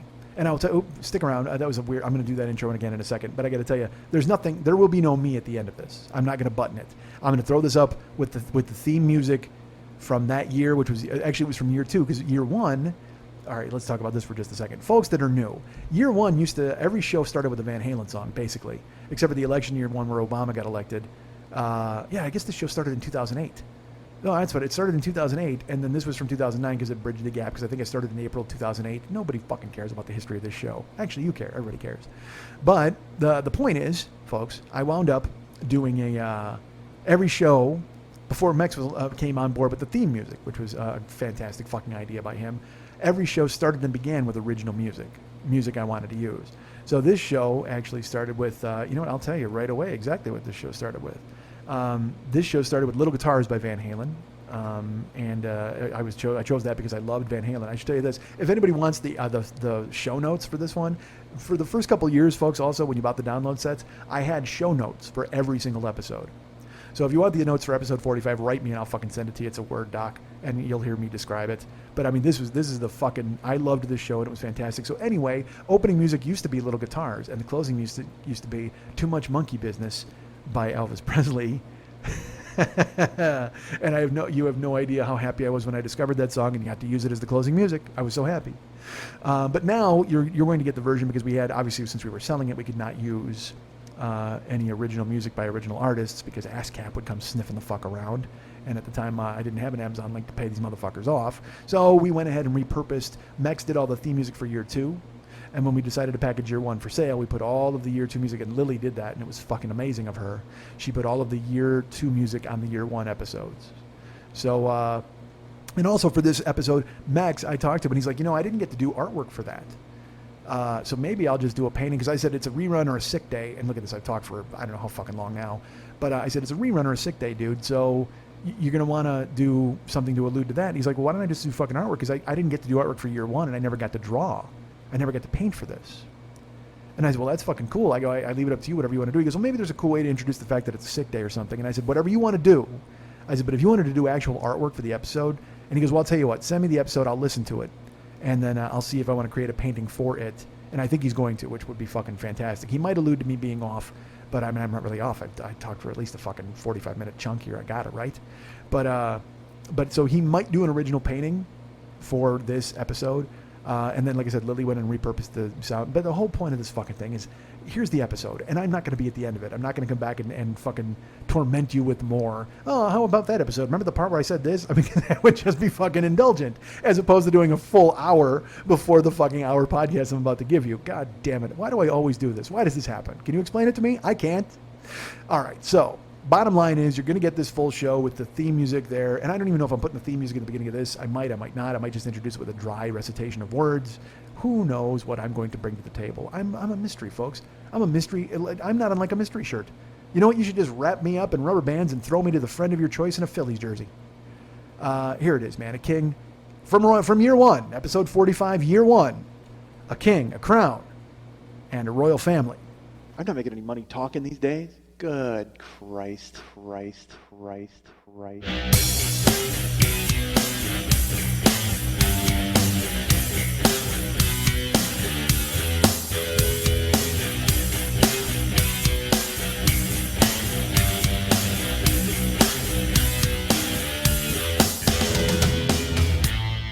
I'm a dick, folks. I'm not going to lie to you. Still am. I guess I am a decent guy because I'm a fucking jerk. And I'm not a jerk. Apparently I'm a dick. I'm not an awful guy, but I've done so much ridiculous stuff. Man, I'm an awful guy. Hey, what's happening? 40-year-old boy podcast, Mike Schmidt here. Second start.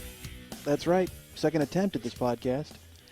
Did it a few minutes ago, called the whole thing off, was ready to give you a truncated podcast, a 5-minute podcast you would have gotten, folks. I said, you know what, that's it. I can't do it. I can't do no more, I said, as Barry Sobel would, and I threw up my hands and I stormed away. And then Lily von Stubb convinced me to do it. But she's very busy these days, folks. She's got a lot on her plate. And then Fatty comes over and says, let's do a free show and take up all of your time on a Tuesday night. That's right, I said a Tuesday night. Normally I do taking up all of her time on a Wednesday, but again, very busy life for the von Stubb family, and so she has decided that she cannot possibly accommodate me on Wednesday this week. So here I am, and it's a nighttime record. I think we all know how bad I am at night, folks. Just ask my wife, she'll tell you. Ha ha, guess what? That's a sex joke and a lie, because I'm great at the sack. All right, so it is 5 minutes after the hour, 5 minutes after 7 o'clock, 7:05, folks, on the West Coast. Pacific time. It is Pacific time, I think. Pacific Mean Time. Greenwich Mean Pacific time. I don't know how that works, but I know it's 7 o'clock. I can see it right in the microwave. And I am coming to you live from the Lily von Stubb abode. Weird week for me, folks. Here's what Mike Schmidt did today. Mike Schmidt's your friend. He's hosting the show. Hi, that's me. By the way, a different beverage today. Can you hear that beverage? Lemon Propel. Yeah, that's right. My contract has expired with the Black Cherry people. And I said, you know what? I'm going to give Lemon a day in court. That's a lie. I did Lemon. Here's why. Because we went to 4 different Ralphs. Ralphs is an organization out here that sells food. It's an organization? That seems weird. It's a grocery store.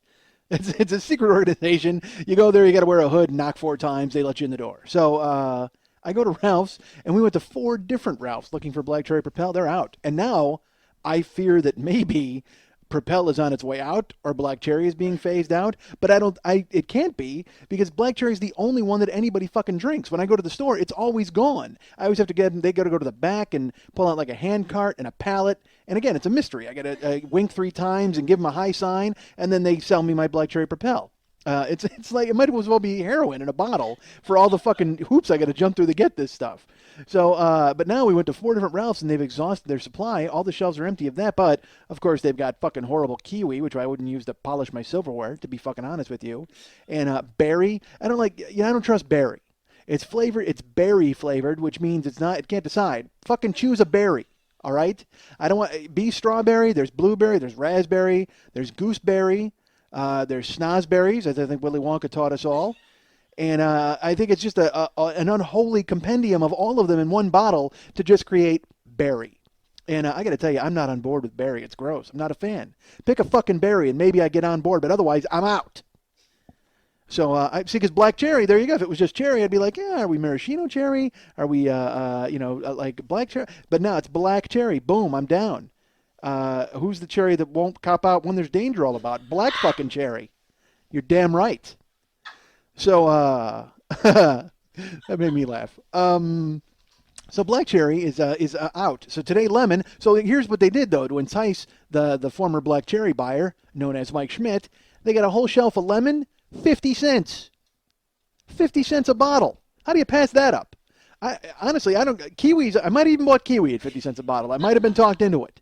But no, it was lemon and it was 50 cents. But that's a lie. I wouldn't have bought kiwi for 50 cents. Here's why. Because they have peach and grape and all these like weird flavors that don't count. But again, I will drink lemon and I drink black cherry. Black cherry is like 95%, but 5% I go lemon. And a 50-cent lemon, that bumps it up to 10%. And so I immediately scooped them all up off the shelf that they had, which was only like 25 of them. Which, if you do a little math, folks, I coughed up $12.50 in lemon Propel. Yeah, that's right.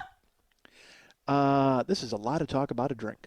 So I went ahead and did that. So now today I give lemon Propel. So if the show's off, that's why, folks. I'm drinking a 50-cent beverage. That's not good at all. And you know where I got it? Into Club. Into Club, 50 cent. Who fucking wants some? Anybody? Bring it, because I'm standing right here. Can't see me, though, because it's fucking nighttime. All right. So what did I do today? Guess what I did, folks? I went to the doctor. That's right. I went to the doctor this time for me. Yeah, not for my wife. My wife, she's monopolized all of the doctor tests up to this point. I said, you know what? I'm going to have to go see the doctor eventually, right? Yes. Here's why.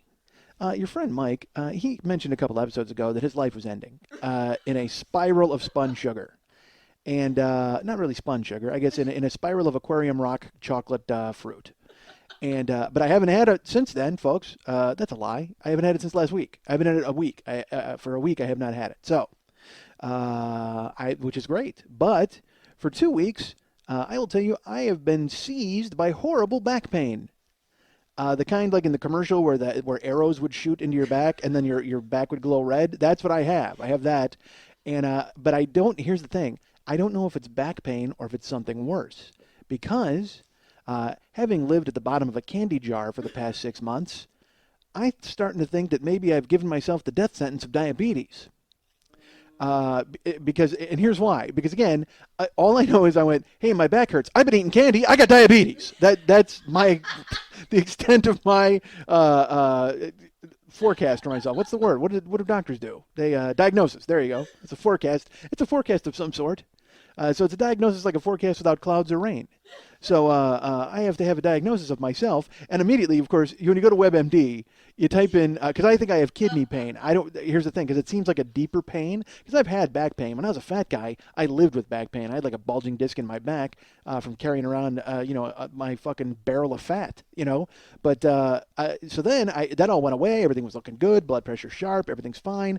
And unfortunately, like I said, the last few months have been I've been with Sammy Davis Jr. and visiting the Candyman the entire time, and trying to kill myself apparently in a slow, sweet fashion. Oh, very sweet fashion. And so I've been munching this candy, and now I get this back pain, and immediately I go, I have fucking diabetes, because again, you go to WebMD and you put in kidney pain.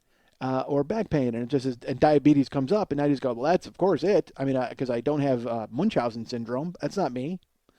I don't even know if that's a symptom of Munchausen syndrome because I don't have a kid and I don't want to kill it. So if I had a kid, he'd want to kill himself. I don't know what you call that. That would be Munchausen Jr. syndrome. That's what it would be. If I had a kid, he'd be like, "This is my dad." Honestly, that's it. I got to take a powder. I gotta form a noose out of my soft blanket and leap out of my crib. That's Munchausen Jr. syndrome. So I have this back pain, and again, I have immediately convinced myself that I have diabetes. So the first thing I do immediately go buy some candy, and I go, you know what I'm going to do? I'm going to pile candy on top of this pain and see if that somehow fixes it. It didn't. So the pain continues, and I also want to start. Like I said, I want to start working out again and lifting and all that. And with but I can't. I'm a guy of absolutes, folks.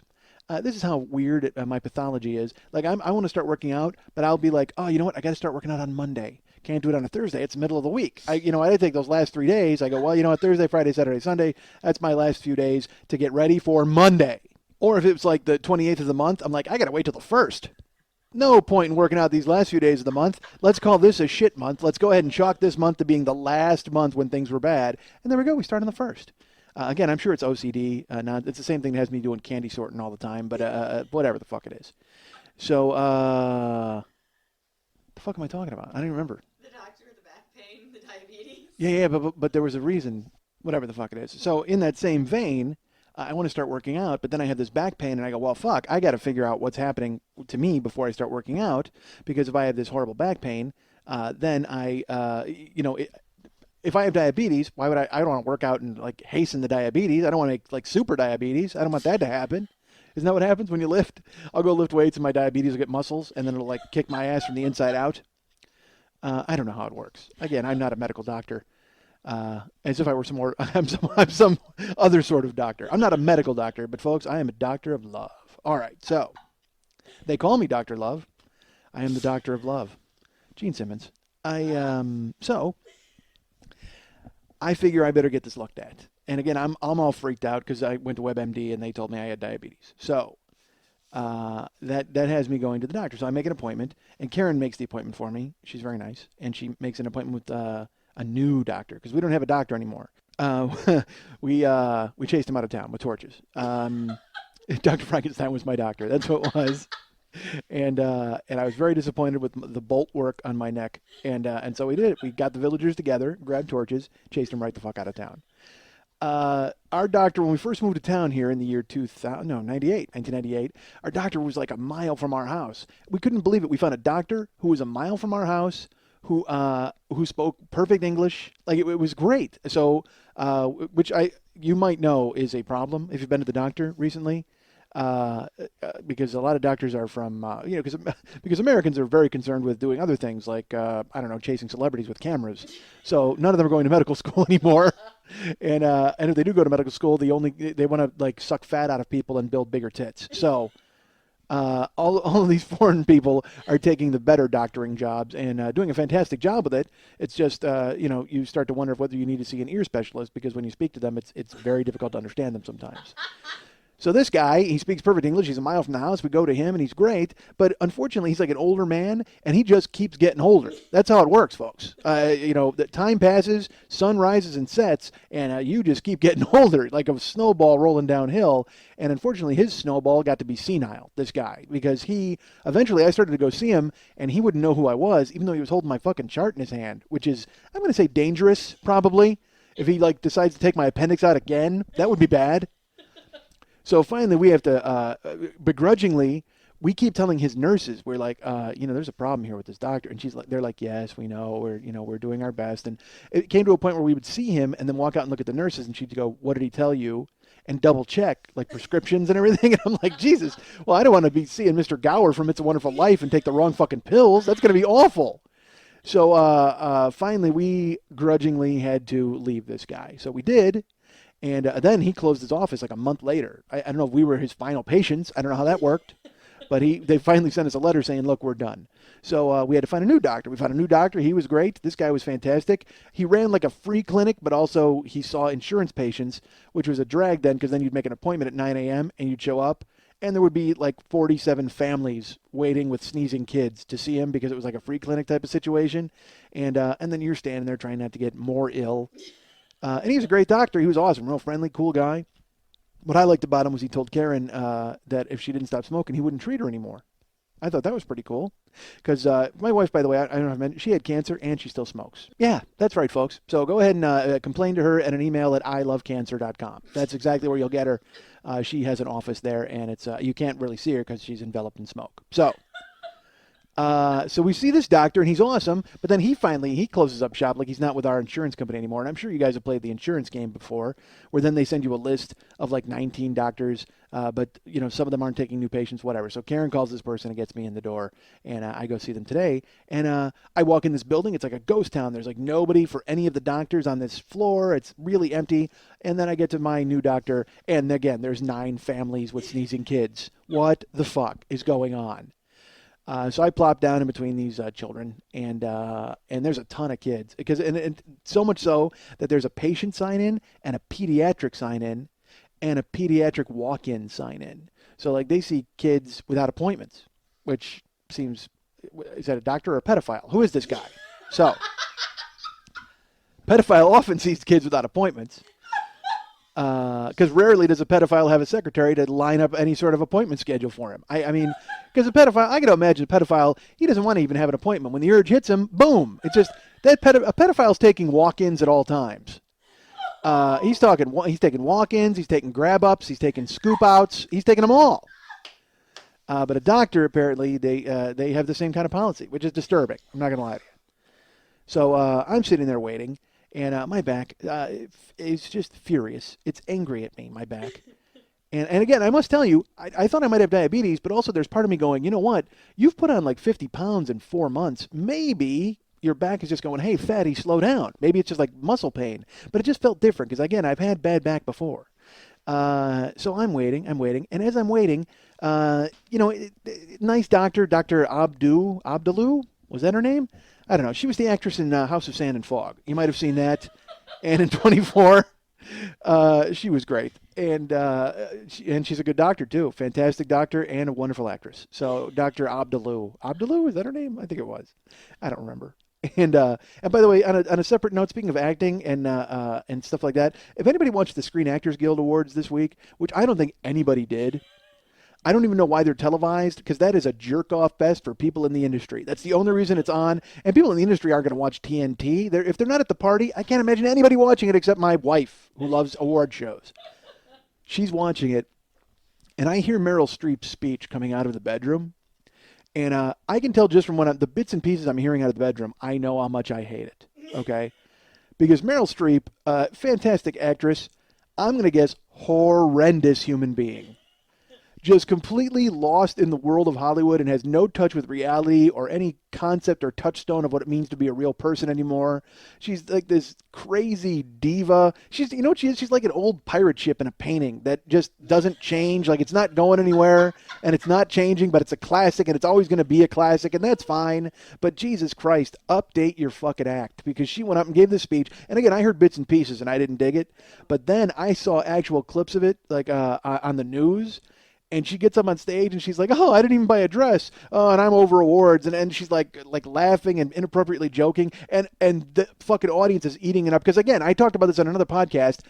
Hollywood is all a big, self-fuck. That's what the whole place is. They're all celebrating each other and constantly clapping for one another. And they all love one another. And they all, Dustin Hoffman, I was the one I talked about. He's on the Tonight Show and he fucked up an entire segment. Old-time Hollywood people are awful. That's it. There you go. They're because they live in that world of actors and a world of pure imagination. Again, with the Wonka. I've got a lot of Wonka today. But Meryl Streep, Jesus Christ, somebody punch her in the face when they see her. Would you do that for me? Just to see her act like she's really hurt. That's what I'd want to see. Can she pull that off?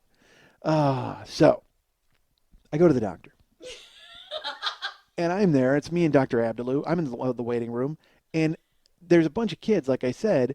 Well, there's one little kid, and he's got a paper crown on. And it says Alan. And he's very excited. He's, very happy to be there. He's a little boy. And it turns out it's his birthday. It's Alan's birthday. I can think of no greater present for a child than to bring him to the doctor on his birthday. But you know what? The family felt they had to do it. They had to do it. So Alan's walking around, and he's got his crown on, and he's stomping around like the little kid and where the wild things are, and he's awesome. He's like dominating the whole room. And again, there's a bunch of kids, but they're sick. But Alan, he doesn't seem really sick to me. And he gets into the waiting room, or into the, not the waiting room, the waiting room. All right, we're waiting in one room, then they take him and they put him in another room, as you know, to wait for the doctor. And there's a male nurse, and he's walking around and he's dealing with all the kids, but he has what I'm going to call a horrible bedside manner, even with no beds in the entire building. He has the worst bedside manner because he has no tolerance for children. What the fuck are you doing working there at double sign-in for pediatrics if you don't want to deal with kids? So he's walking around and he's yelling kids' names, and then they'd come in and he'd be like, "Hello, sir, how are you?" Like he's that guy who doesn't know how to deal with kids, but he thinks he does by treating them like an adult, but he's not doing anybody any favors. So he keeps calling Alan, come over here. Alan, come here. And Alan is completely overstimulated. He may have had a lot of birthday cake before he came into the thing, and he goes, "Hey, happy birthday, Alan. I'm going to need you to stand right there." And he's trying to get Alan to stand still and do an eye chart. Alan's 5 today. He has no interest in reading RST LMNOP. I mean, he wants to fucking dance around in his fucking paper crown. Give Alan a break.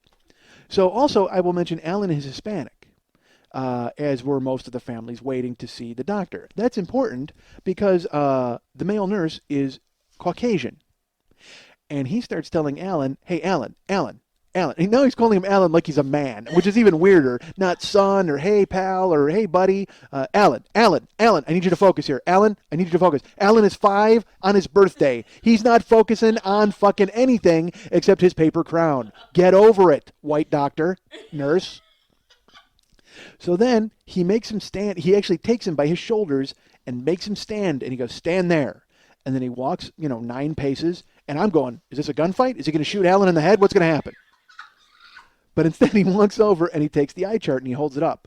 And he goes, "All right, I need you to, what is this?" And Alan says, "Moon. What is this? Star. What is this? Clover." And now I'm thinking he's showing him Lucky Charms, like a photo of Lucky Charms. But I look and I swear to God, moon, star, and clover are on the kid's eye chart. And also, a 5-year-old who knows what a clover is? How does that fucking happen? Only way you know that is from Lucky Charms, which might explain why Alan is buzzed out of his fucking mind and running around the entire office.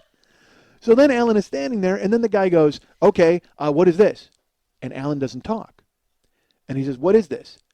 And Alan takes his crown off and starts to look at his name on his fucking crown. Because again, Alan is done. He's identified 3 things. What more do you want from him?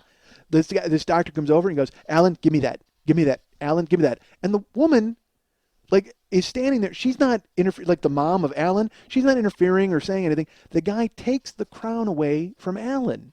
It's his birthday. He's 5. Let the kid have his crown. I know. So Alan, to his credit, does not burst into tears. Alan gets this look on his face like, "What? Who the fuck just took my crown away from me?" Like he makes this weird face, and he looks at his mom for help. And I will tell you this. Sometimes when families, like this woman I don't think knew a lot of English. So when they're dealing with someone who knows a lot of English, they will tend to withdraw. And she's also thinking, you know what, this guy's an authority figure. I don't want to get in his way. Maybe he knows what's best for Alan. I don't know. But this guy was clearly being a dick. So the guy walks over, and I get up out of the waiting room, and I walk over to the doorway where he's got this kid sitting there. And Alan has no crown. He's sad now. He's actually looking at the rug. And the guy holds up the eye chart and goes, Alan, I need you to focus. I need you, Alan, what's this? Alan, I need you to focus. What's this? Puts the eye chart down and he shrugs and he gets all pissed off and he walks over to the mom and he goes, "Is he stubborn? Is that his problem? Is he stubborn?" Oh. And the woman just kind of looks at him and I go, "No, he's 5. And the doctor looks at me because I'm not with them. I don't know anything, but I'm standing there and I'm tired of fucking watching it. Quit putting this kid through the ringer. He's 5 years. It's his 5th birthday. The last thing he wants to remember is Chad, the fucking white nurse, who busted his fucking balls because he wouldn't pick out a moon on a chart fucking half a block away. Give the kid his crown, let him dance around, and just write down that he needs fucking glasses, all right? Do that. Is he stubborn? So I went, "No, he's 5. And he looks at me and he goes, "Excuse me?" I go, "He's 5 years old. Let him have his crown." And again, I'm new to this doctor. I don't know fucking anybody. I'm like, "What are you doing, fucking idiot. Why are you starting a fight now with fucking Troy, the male nurse? But and he looks at me and he goes, well, what are you talking about? I go, you've made him stand here. You took his crown. Once you took that crown away, you've lost him. He's not listening to you. He's listening to nobody. In his head, you know what's going on in his head right now? Crown, crown, crown, crown, crown. And the woman looks at me, and I you know, I said, because I said crown, crown, crown, crown, crown, and then I'm like, what are you doing? Stop.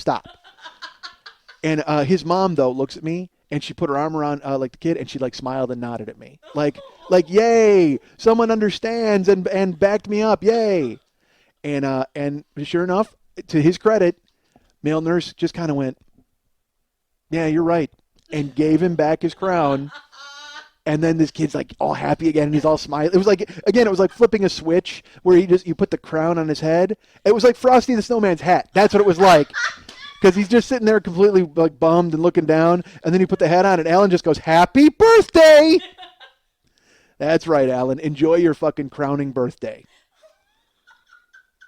So then the guy looks at me and he's like, do you have an appointment? And I go, well, I paid and everything. And he goes, well, and he got my chart and he put me in the room. I think he put me in the room just to get me out of his fucking hair, quite frankly. But again, I have to admit, to his credit, he just went, he's like, you're right, and gave the kid his crown back. And again, stupidly, holding the crown and the eye chart going, focus. Focus on what? He's looking at your hand with the crown in it. He's just staring at the crown. He can't believe somebody this kid, he had to abdicate his throne to do an eye chart. He's furious. He can't believe that there's been this horrible coup and the king has been overthrown. Is he stubborn? No, he's 5. Jesus. So I go in the room and I wait for Abdaloo to show up. And she comes in.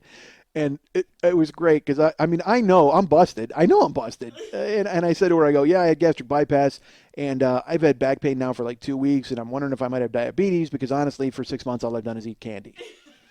She's like, what? I said, yeah. I said, I haven't seen my doctor since last June, so that's about 7 months. And the reason I haven't gone there is because I know he's going to kill me because I have completely gone off the rails and stopped, and I've been an idiot for 6 months. And she gives me the doctor face. And I go, don't give me the doctor face. I know.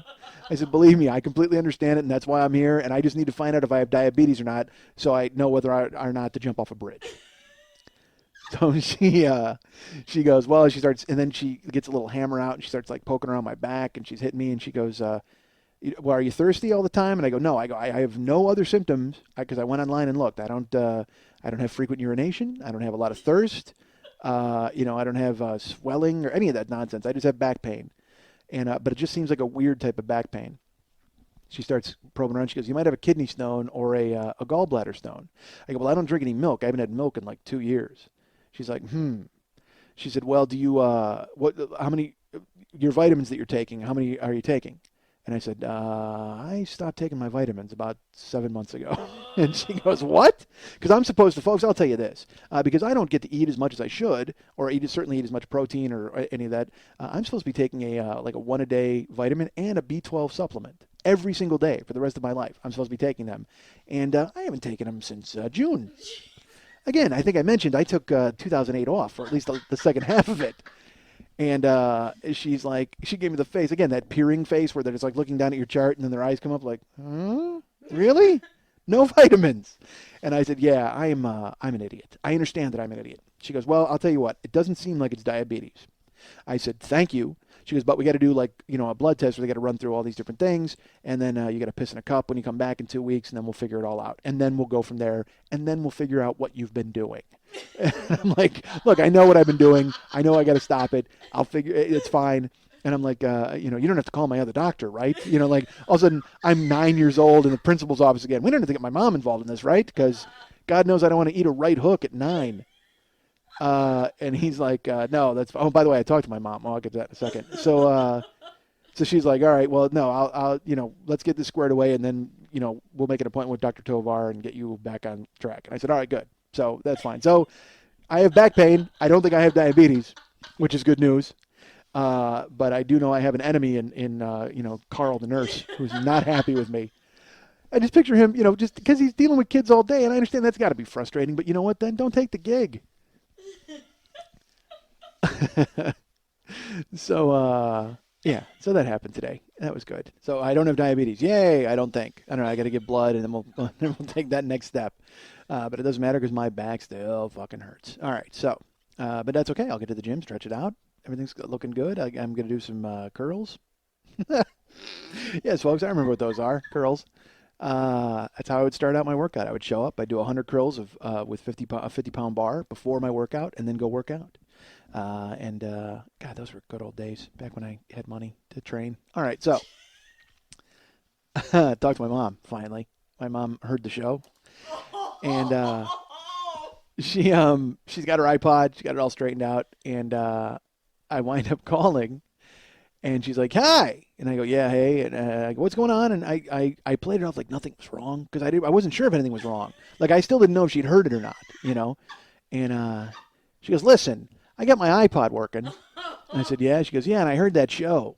That show. That's even better. Like it's not even like my show or your show. I heard that show." I go, "That show?" And she goes, "Yeah, your podcast." I go, "Oh, okay, good." That's what I said. I go, "Oh, okay, good." And then she's quiet, and I go, "It is good, right?" She goes, "Listen, I don't give a shit what you say about me." Now listen, when somebody says that, folks, you know what that means?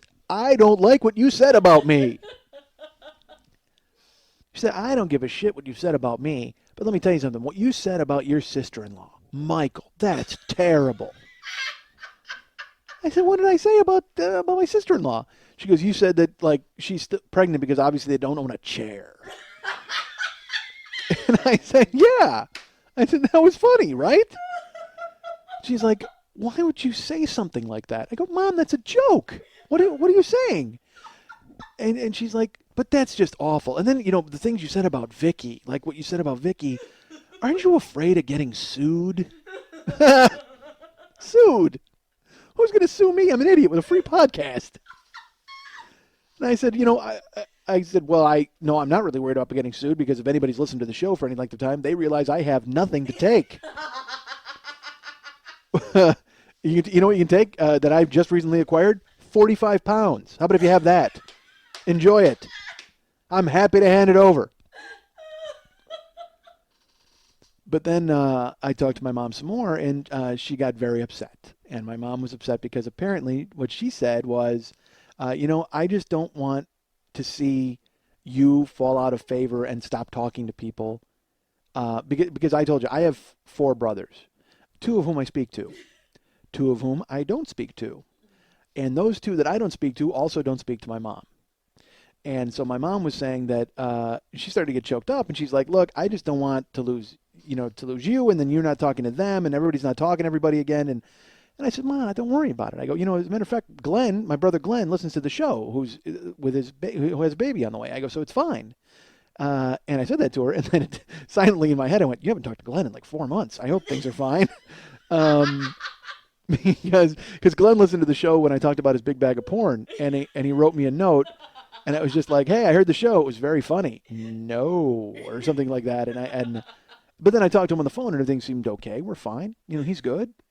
And but yeah, I haven't talked to him in a while. I mean, I assume things are fine, right? Everything's fine. Folks, tell me. Yes, I'm sure things are fine. So yeah, so I'm sure my mom is listening now. She might not be. She might be. Who knows? She might have just thrown in the towel after that first one. And I tried to explain to her, I go, "Mom, look, I'm a comic." I go, I'm just goofing around. And I go, "It's kind of, what and I told her, I go, what's funny? I go, one of my first shows that isn't like up online anymore was all about you. It was literally called M is 4 because I started talking about my mom and then just went into where I talked about my mom the entire time." And she's like, "Oh, I want to hear that one." And I'm like, "Well, unfortunately, it's not available." Which is what because I have a lot of people writing me emails asking where episodes 1 through 20 are. And they had to come down because storing them costs money, and a lot more money than I thought it would. Shockingly, every month I got to pay every month to do it. So Lily and I were able to take them down, and actually I have to take some more down because things are getting a little hairy cash-wise with the people online. So it just whatever. But eventually, maybe they'll be available again in package form. Wink. but I have no idea. So who knows? We'll see. So yeah, my family's still okay. My back is not. And I read this online. You know what I read? I said Lindsay Lohan. Have you guys seen Lindsay Lohan lately? She is totally skinny. Like she looks like really thin, like crazy thin. Like she looks like. I mean, she looks hot. I mean, you know, I'm not gonna lie to you. She's really fucking hot. But I read they said that she was surviving on candy and Red Bull. And I'm like, well, that's awesome because but I don't know how she got skinny doing it because I got to be honest with you, I fucking I've been doing that for 6 months and it is not working, friends. Although not Red Bull. I am not a Red Bull guy. I know Red Bull is the thing and everybody loves it, but holy shit did I hate it. I tried it once back in 1999 when I first started. I was supposed to work on the internet when I got the job at Load. We were initially working out of this guy Morgan's house, and I opened up his fridge. And you ever see the video for Nothing But a G Thing from Dr. Dre and Snoop Dogg? And they open the fridge and it's nothing but 40 ounces, like all the way from bottom to top. This guy's fridge was nothing but Red Bull, like from top to bottom. This is in 1999, so he was at the cutting edge of the balls drink ingesting. So he's like, "Hey, try it," and he was a big advocate of it. And I drank a can, and this is back then when I was drinking fucking battery acid 10 times a day. You know, I was drinking a case of fucking soda a day, and I drank the Red Bull and went, "Yeah, that's not for me." And I had heartburn. I'm not kidding you. I had heartburn in 30 seconds. Like I drank it, and then I was like, all of a sudden I had heartburn, which is weird. I mean, you know, you don't want that in a drink, do you? This is awful.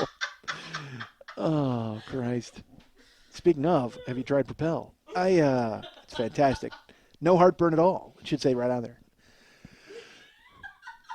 Oh, and Lindsay Lohan is all thin and skinny and eating candy and Red Bull, and now she's really hot skinny. Did you guys see Jessica Simpson? Oh, my Christ. Jessica Simpson might have gone to Trader Joe's and bought the Aquarium Rock candies for the last few months.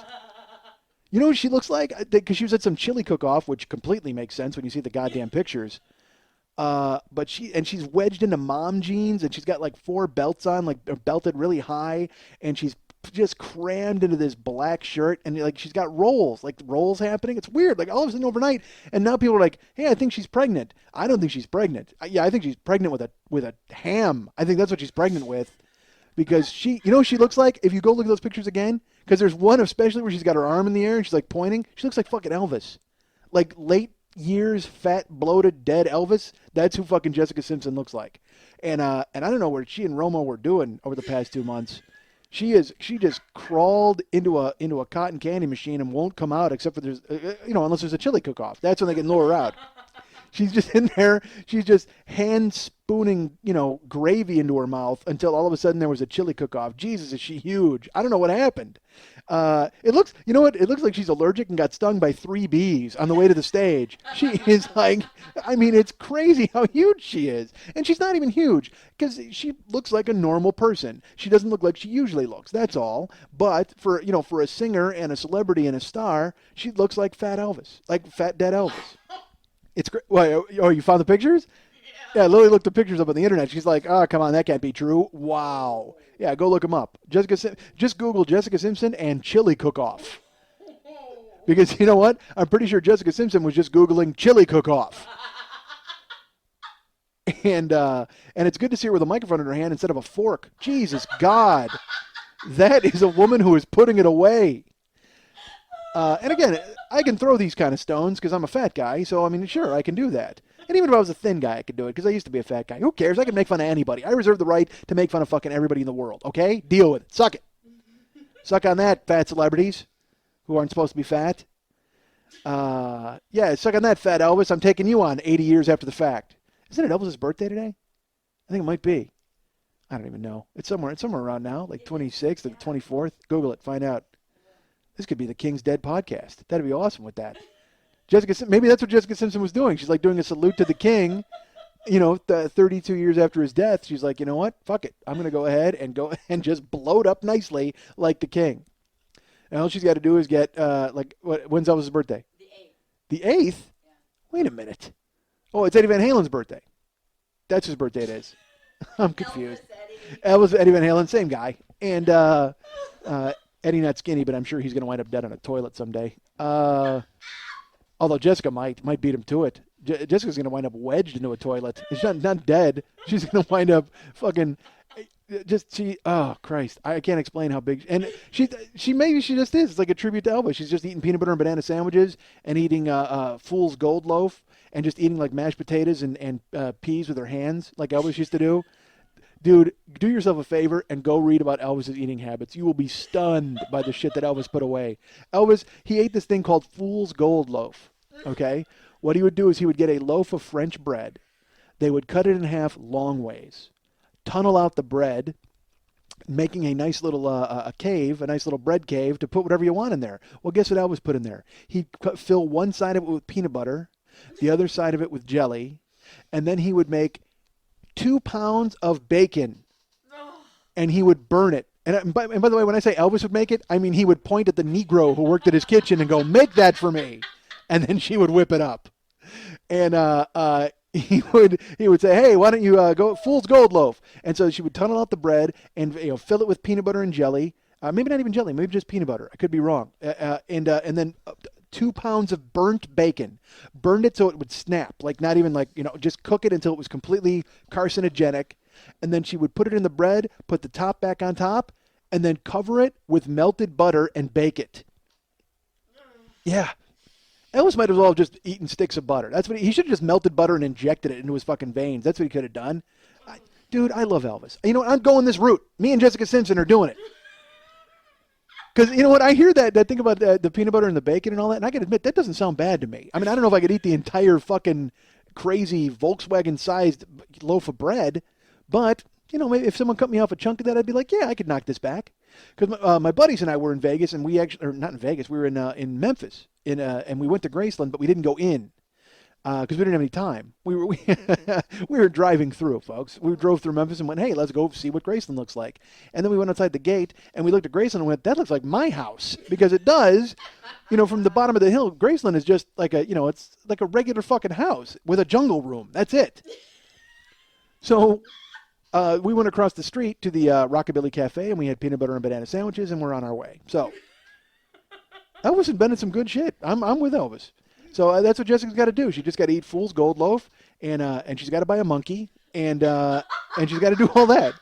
Elvis had a monkey. I don't know if you know this. Elvis had a monkey named Scatter. I'm not lying about this.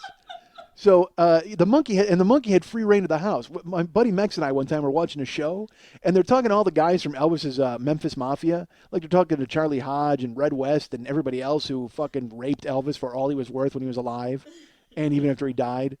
And basically these are all the guys who had to do flips when Elvis pretended to know karate. That's what these guys are. When Elvis went, hey, I'm going to go practice my karate, Red West and they had to go out and go, all right, fuck, the king wants to do karate. And they had to pretend to fall down. Like I can imagine if Elvis said, hey, man, I just want to play guns. And he pretended to shoot them. He'd be like, pew, pew, pew. And Red West and Charlie Hodge had to fall down. That was their fucking job. Charlie Hodge had to bring Elvis waters and scarves. And he had to fall down when Elvis wanted to play guns. Unfortunately for them, Elvis wanted to play with real guns. Go read about that. Elvis would fill his pool with flash cubes and shoot them all day. Elvis is a fucking genius. I wish why don't I have the money Elvis had? I would live that goddamn life. That's hysterical. Imagine sitting out at your pool using your Derringer to pick off flash cubes you got floating in the pool while your fucking monkey runs around the house and terrorizes your friends. God damn, is that an awesome life? You know what? It's worth dying at 42. If someone told me now, because I'm 41 and I'll be 42 in July, if someone said for the next 5 months, or 7 months now, look at that, I get 2 bonus months. If for the next 7 months, I could live like Elvis, I could have a jungle room and I could get laid all the time and I could do drugs and fucking eat like an idiot and shoot flash cubes and have my monkey run around and scare my friends, I'm in. God damn it, I am in with Elvis. How do I not do that? I'd die happily in July. God damn that and you know what? Honestly, I'm partway there. I'm fat with back pain. I just have no money for the flash cubes and the monkey. And quite frankly, I'm going to walk in. Nobody's going to sell me a monkey because they're going to go, you going to eat this fucking monkey? No, I'm not going to eat this monkey. Jesus Christ, can't a guy just buy a pet? On a side note, if I were to eat this monkey, now hear me out. I'm not eating this monkey. But if I were to eat this monkey, do I have to shave it first? That's my question to you. I'm shaving pandas. I'm shaving monkeys. I got it. I'm working it, folks. Shaving animals all over the place. I would live like Elvis. So when Mex and I are watching this show and they're talking about Scatter the monkey, and Scatter would run around and terrorize his friends, and they'd just be like, "Oh, say King, that's great, man. That Scatter gets to pull my hair and poke me in the eye. I love it."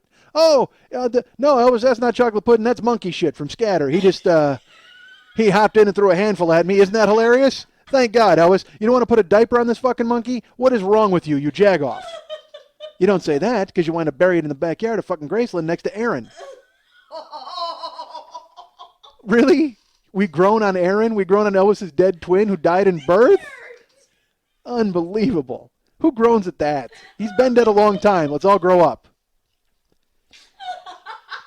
Elvis has his twin brother buried in his backyard. What a freak. How great is that? What a great life that you could just get away with doing all that. You're a monkey running around scaring people. So Mix and I are watching this show, and they're talking about when Elvis died. And the thing is, they keep cutting to a reenactment. Like the guys are telling the stories, and then it's black and white reenactment, and they're showing it. And and then the somber music starts, and they talk about Elvis being dead, and they don't know what to do, and they're trying to figure out what they're going to, and Mex and I are watching the show, and they're explaining that, and then it dawns on them, after they finally get the ambulance, they get everything squared away, they talk to Linda Thompson, they're going to figure out what's happening, and they realize they got to tell Lisa Marie. They have to tell Elvis's daughter that Elvis has died. And the guy goes, none of us know what to do. We don't know how to break the news to Lisa Marie. And I look at Mex and I go, somebody better pin a note to that monkey.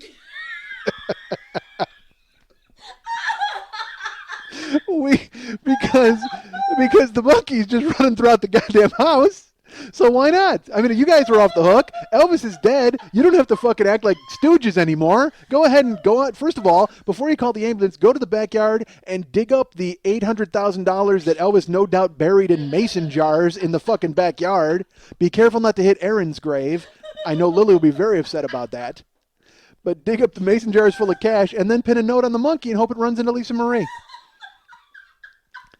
Oh, it was great. We were watching the show just laughing because we're making up, these idiots are just like, oh man, Elvis was great to us. There was one time he went ahead and he gave a car to my friend. Yeah, but you don't mention the 800 times you had to rub his naked ass because he was fucking passing out from fucking methadone. Terrible. So we just kept throwing in but I said, oh man, somebody pin a note on that monkey. One of them had to say that, right? One of them had to have like the black humor to just go, shit, we've eaten Elvis's shit for too long. Somebody pin a note on that monkey. Oh, Elvis. What a great life.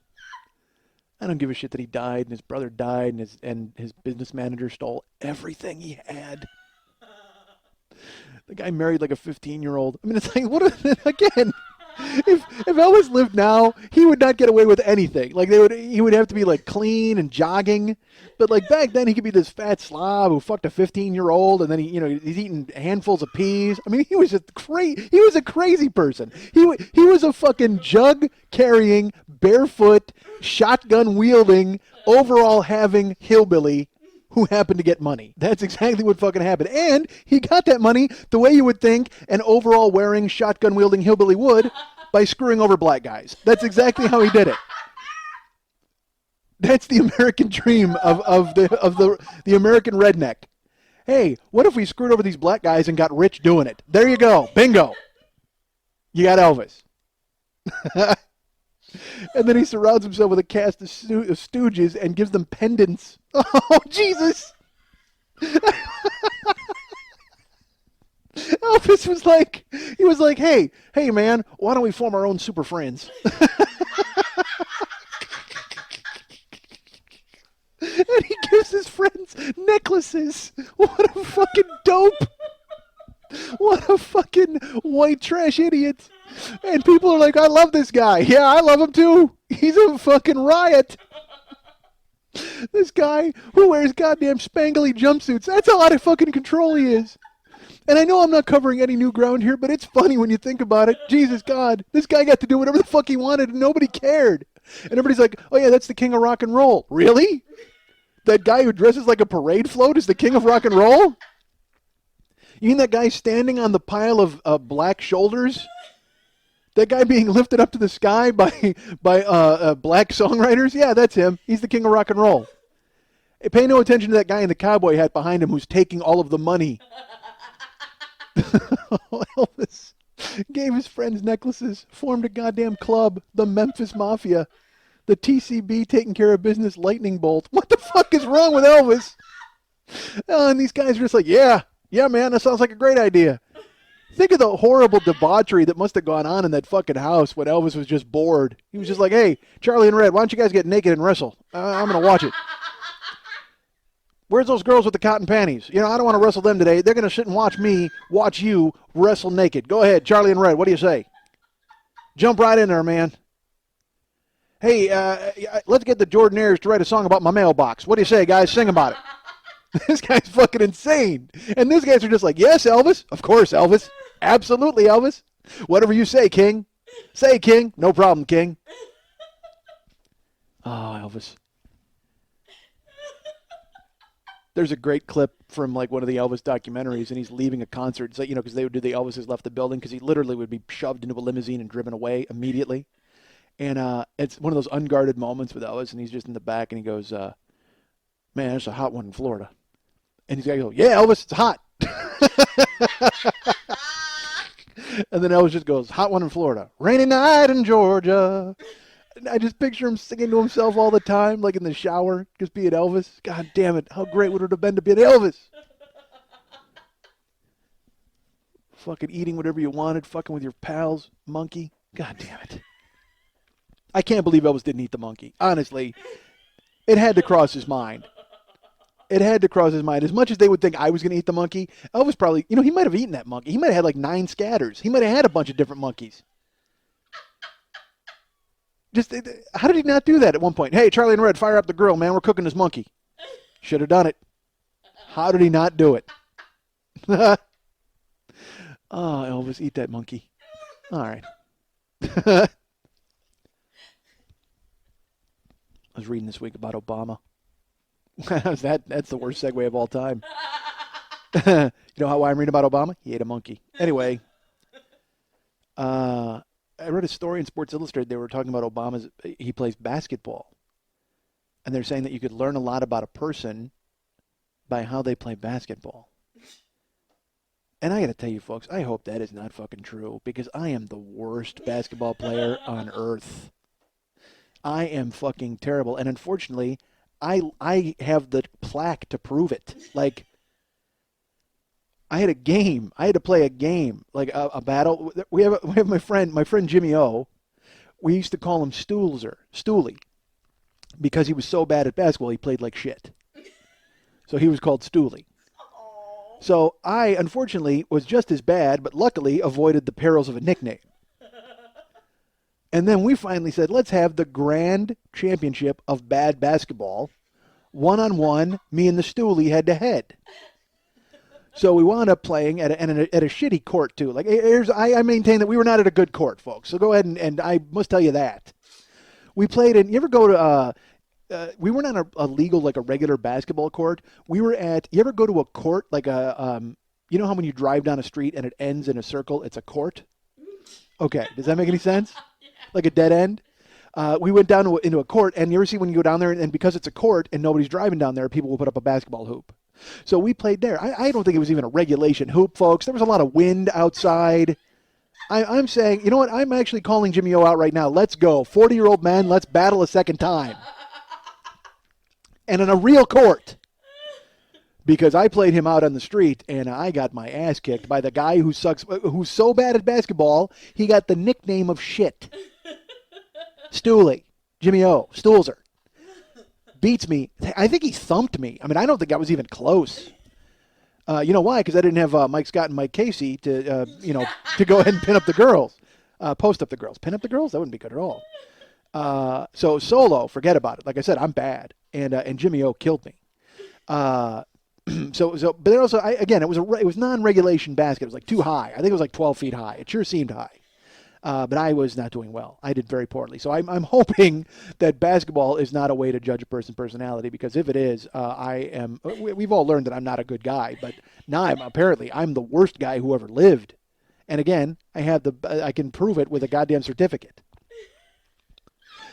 But it doesn't mean I don't love basketball. Jesus, I love to play. It's just I couldn't play because I was so fucking bad at it. When we were kids, oh, dude, you know what we used to do when we were kids? We would play There was a place called Grand Slam, and they had 9-foot rims. So we would play like 4-on-4. All right, it was a small it was like a midget basketball court. It wasn't even. It was like you could play full court 2 hoops, but it was only the size of half court. But there was hoops back and forth. You know what I'm saying? Like if you took a regulation basketball court and you cut it in half and you put a second basket at center court, there you go. Boom. That was your full court with 9-foot rims, and we would fucking play and just like dunk like machines. It was the greatest. And by dunk like machines, I mean everybody else would dunk like machines because I was a big fat guy, and that was not happening. But we would play at Grand Slam, and we would just be furiously dunking and posting up and pretending we were famous or good. And my buddy Max and Jeff, they're good at basketball, and they would be playing, and everybody get nicknames, and it was retarded and funny. So one time we're playing at Grand Slam, and I'm being guarded. When I'm guarded, I'll say I'm being guarded loosely because again, I'm no threat. So we're inbounding the ball at center at half court, and we go to bring it up. And I'm being guarded by our friend Kenny B, but he's maintaining a wide berth. Like he doesn't have to. He knows he doesn't have to do anything because I'm not going to hit any shots. And also the ball we'd play with was like a little smaller than a regular ball, so you could palm it. It was genius. We were pretending to play big boy basketball. So Kenny, we're coming in bounds, Kenny is kind of laying off me, so I see it. So I decide to, in a novel idea for me, run. So I run past him, and he cheats forward, so I get by him, and Mex passes the ball. He throws a bounce pass to me in the lane. I grab it, and there's nobody in front of me. I go in the air, and folks, I'm not going to lie to you. I fucking cuff dunked it. I mean, because there's nobody in my way. I had a head start. I might have taken 9 steps. I don't fucking know. All I know is I grabbed, everybody has that moment in sandlot basketball or baseball they remember forever. I grabbed this one-hop bounce pass, put 2 feet on the floor, went up, and like windmill Dominique Wilkins fucking cuff dunked it. Boom! And I fucking... it was genius. I landed, and I did the stupid thing that you do when you land. I landed and turned around with a mean face, like, what? All I saw, I got up, and it was like, because you hear, when you dunk, you hear a noise, you hear, gong. So I got up, and I gong, and I land, and I turn around, and as I turn around, all of my friends are just Chinese fire drill running around laughing. Like just this crazy, like high-fiving strangers and making phone calls and raising banners. I mean, it's insane the celebration that occurs after I throw down this fucking windmill dunk. I go and I just turn around I'm you know what? Act like you've been there before, folks. So I land and I turn around just like, what? Like with this mean face? Like, yeah, that's right. I just fucking cuff dunked in all your faces, but I try to maintain that as I turn around, and all I just hear is, whoa! And people running around and doing somersaults. It looked like the Arsenio show. I mean, like everybody's doing somersaults and jumping around. And again, people on other courts are clapping. The phone rings. It's the president. I mean, he can't believe that this has happened. It was the most unbelievable celebration ever. I got to be honest, I don't even know if we continued playing. I might have just left. I may have just walked out of the building to my car and driven home. I mean, it was that crazy of a moment where everybody went bananas. Oh, it was the best. So we would play at Grand Slam, and then we would play at Mex's house. We called it the Mex Dome because he had this 9-foot rim in his driveway, and we'd be playing. And we would film the games. It was hysterical. So we would film the games, and we'd watch them back. We're idiots. So we're out there and we're playing hoop, and it was the greatest. Remember when you didn't have to do anything at all in your life? Remember when you could just play? Wasn't that great? Well, I still have that life, but sadly, my landlord isn't thrilled about it. So we would go and we would play at the Mex Dome every Saturday. We would get there at like 11 o'clock, and it would wind up, we'd have shifts of guys showing up, and we'd play all day, and then if we were lucky, by the end of the night, Dave's mom, Mex's mom, would make Mexican food, and we would just pig out, and we watched the videotapes of us, playing the game. It was awesome. So we're out there playing and stuff, and I will tell you this, and it was just, it's all your friends, and you're trying to make each other laugh and do stuff. So at the time, this is going to seem weird, but I don't care. I have to tell you it. When I was a kid, and when I was a kid, that's being generous. This might have continued for a while. I had a thing that I would do. I would do a thing called a royal family. What that was, folks, is if I had to fart. Oh, shit. I would bare ass fart. I would drop trousers to do it because I called it a royal family because I felt that the royal family felt that they were too good for farts to stain their royal clothes. So my theory was that the royal family would bare ass fart because they didn't want a fart trapped in their royal garments. So this would happen occasionally when we would go out or whatever, and it became something. So anyway, we're out there and we're shooting hoop one day, and we're at the Mex Dome and we're just hammering and dunking and having fun and we're all that. And I'm like, oh, hold on, royal family, and I just royal family the driveway. And everybody's like, dude, what? Seriously? Why? Why would you do that? I'm like, come on, it's the royal family. Because again, I don't think Prince Charles would want to fart gumming up his clothes, so he has to let it free. You don't want to trap it in your royal vestments. You want to get it out of your garments because that's you're royal. You don't want that happening. So that was my theory as a young man, and quite frankly, I maintain that theory to this day. Doesn't mean I participate in any sort of royal family activity. However, I will say that as a child and now as a man, I believe that the royal family probably does. So we're shooting hoop and we're just having this amazing time. We're dunking and furious. I was terrible, folks. I was terrible, but it doesn't matter. A 9-foot rim, your game completely changes. All you got to do is get a drop step and get past somebody, and you can hit a layup. I can do that, right? So we're playing the game, and game ends. We go inside and we're hanging out, and we're gonna eat, and we're just and so we put in the videotape, and we're watching the videotape, and out of nowhere, on the videotape, Mike, your friend Mike, hi, that's me, forgot there was a camera outside, and all you see is the game is playing, and there's like literally it's like there's a rebound, and a ball goes out of bounds. Like, all right, whose ball? Inbounds. Oh, hold on, royal family. Drops trousers right in front of the camera and rips a huge fart and pulls his shorts up. And I got to tell you, folks, I was horrified. Because his family's in there. Like, Dave's family's in there. We're all in there. And I'm like, oh, no, that didn't just happen, right? That wouldn't happen. Because, again, I think you know me. I'm not a fart guy. Like, I don't think that stuff's funny, really. Like, that doesn't entertain me in any single way. But, the royal family thing just kind of took on a life of its own. And it's like, literally, people look at me like, we're watching the video. I'm like, dude, that was right in the camera, like right. So then it looks like I meant to do it, like right in the camera. No, I did not. I forgot there was a camera. I wouldn't do that. I don't think it's great. Because, again, when I would do a royal family, it wasn't like I went, and bent over, spread cheek, blew everybody away. I literally was very discreet. I would, like, go into a corner and be like, boom, drop trowel in the back, boom, royal family, done. But this time, I forgot that there was going to be video evidence of said royal family. And I freaked. Like, I got so freaky weird. I go, erase that. And they're laughing. They're just like, dude, I go, fucking erase that or I will take the videotape. I'm not kidding. There can be no evidence of the royal family. It must be destroyed. And because I was so weirded out that I did it, and it was such an uncouth fucking thing to do. To see it back was like so terrible. But doing it was funny. It was always funny to do. And that was it. I think that was the end of my royal family days. That was the day I said, you know what? No more. I am. You know why? Because I'm a mere peasant. I can't deal with the royal family. I'm a peasant. I need to go ahead and just and deal with being a peasant and deal with this the way all peasants would. I can't hope to be a part of the aristocracy, so I'm keeping my pants up whenever this is going to happen from now on. And Mex is like, I'm not erasing that tape. And I go, yes, you are, goddammit. You must erase it. Horrifying. And I hope he erased it. I think he did because he still has those tapes from the Mex Dome. Like when I was home for Christmas, he's like, dude, we should bust out some Mex Dome tapes. And then that's when I remembered. I was like, oh, dude, there's a royal family lurking on one of those Mex Dome tapes. But hopefully he took care of it and did the right thing. I have no idea if he did or he didn't. But yeah, folks, enjoy the royal family. So I don't even know, why did that come up? Oh, because I was talking about basketball. I'm an idiot.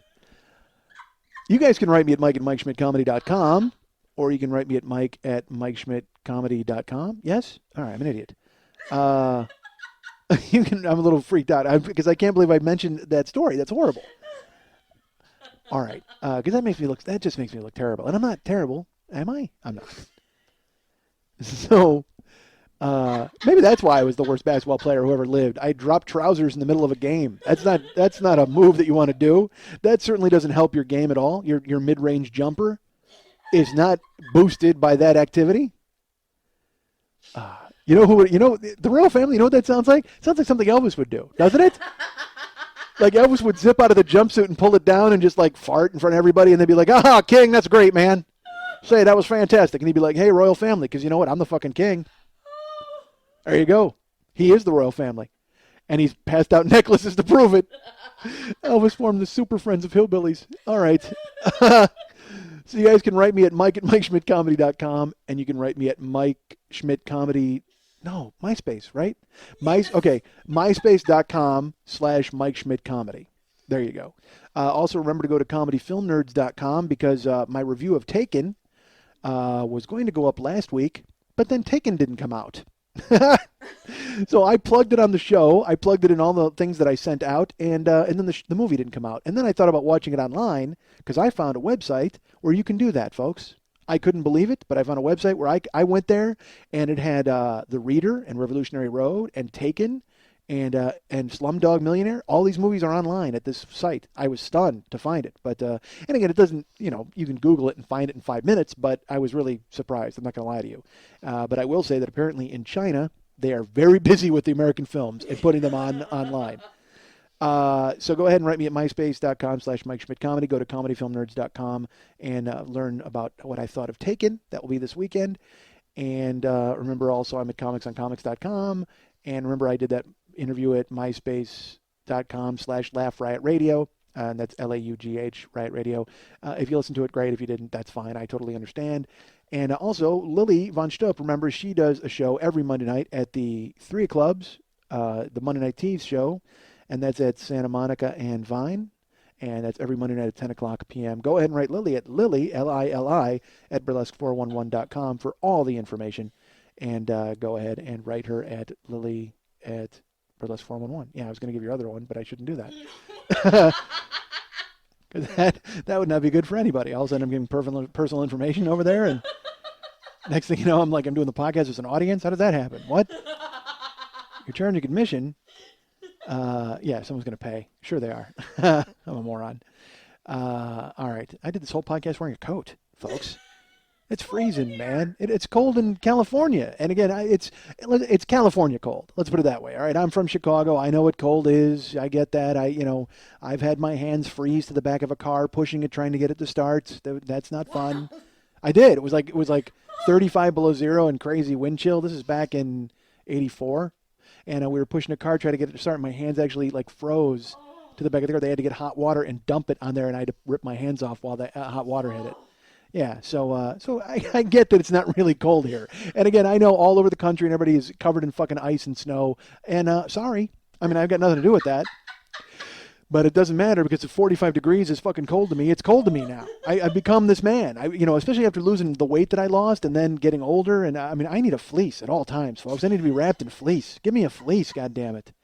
And it's funny. We were in a restaurant the other day. It was it was nighttime and it's free. It's cold here. Again, I'm wearing 2 coats. And a girl comes in wearing shorts. Because again, I was that guy. When I go home to Chicago, I stopped wearing. I never wore a coat because I hated carrying it. Once I got into the place I was going to, I was always like, I'm cold from the house to the car, and then that's it. The heat's on in the car, and then I'm cold from the car to the club. But in the club, the heat's on, so I'm fine. But now, fuck it, I'm wrapped in swaddling clothes at all times, like the baby Jesus. But I see this woman at the restaurant, and she's wearing shorts, and it's freezing. There's no doubt it's freezing. You can see her breath, and that's cold for California. And I'm standing next to her, and I'm about a foot. I'm to her left and a foot behind her.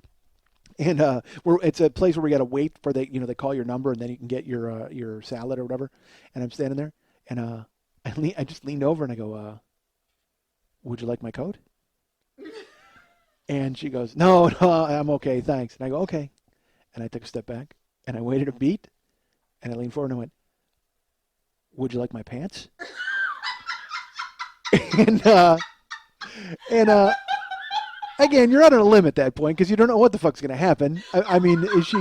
She could take it in the spirit it's intended and laugh, or she could just be like, what the hell is wrong with you? Seriously. And but luckily, and again, she was like a high school girl. That was another thing. Like she was like, because it was a high school volleyball team that was there, or maybe even a college volleyball team. I don't know, young women volleyball team, and she was in her uniform. And so I just went, would you like my pants? And to her credit, she laughed, thankfully, and went, no, I'm okay. I said, and I didn't laugh. I didn't make it. I just went, okay, and I just leaned back, and I'm still behind her, and I get back to the table and I tell Karen, I go, it's hilarious. I asked that girl if she wanted my pants. And Karen's just like, what the hell is wrong with you? I said, it was funny. She's standing there in shorts. I mean, she's obviously freezing. Would you like my pants? Who wouldn't say that? Would you like my pants? Apparently nobody would say that. Would you like my pants? We were last week when I was doing the podcast, some guy came and knocked on Lily's door and he's bothering her and he's talking and he won't stop talking. And in my head I go, you know what, dude, take your pants off and walk over to the door. I don't know if everybody's head says that, but my head said that. So I'm like, take your pants off, dude, and walk over to the door. It'll be hilarious. And then I go, nah, you can't take your pants off because that's really weird. Like Lily's husband's not here and Karen's not here. All I need is some crazy Three's Company thing to happen. And when I walk over with no pants on and I go, hey, what's going on? And her husband walks in and that's the last episode of the fucking podcast. So I go, all right, so you know what? Take your shirt off, dude. That'll be even funnier. So I did. I took my shirt off and I walked over to and Lily's talking to some guy, some neighbor who's bitching about something. And I walk up and I go, hey, hon, what's the problem? And I got my shirt off. And she just looks at me like, what? Like, she has no idea. And the neighbors then just like, because I thought he was in the foyer. So I thought it was going to be like I was going to come into their conversation. But he's outside, so he can't see me. All she sees is me walk up with my shirt off. Hey, what's happening?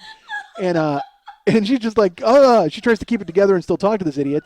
And then she comes in, she's like, what are you doing? I almost took my pants off, which would have been hilarious. But I guess, you know what, maybe taking your pants off is not as hilarious as I think it is. Although that seems to be a thing. Wouldn't it be funny to take your pants off? No, apparently not as funny as I thought it would be. But next time, maybe I think about it.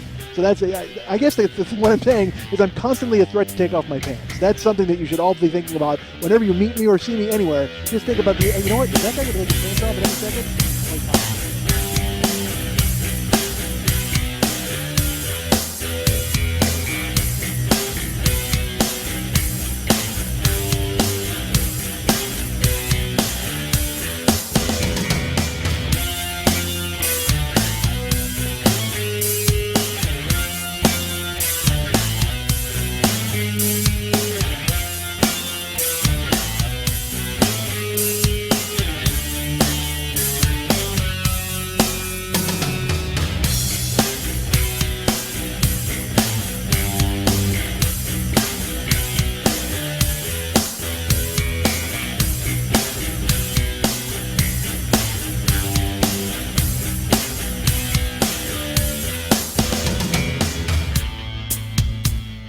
I'm a dick, folks. I'm not going to lie to you. I'm a decent guy because I am a jerk. And I'm not a jerk. Man, I'm an awful guy. I'm not an awful guy. I am not a good guy. But I don't think I'm a bad person overall. So, and go ahead and by all means judge that. I'm kind of a jagoff. I got the future. What am I talking about? But I am a jagoff. And I'm not a jerk. I'm a nice guy. It's just I guess I have jerky tendencies. I've done so much ridiculous stuff, and then I wonder afterwards, I'm like, man, how come I don't hang out with anybody? Here's why, because you're a dick.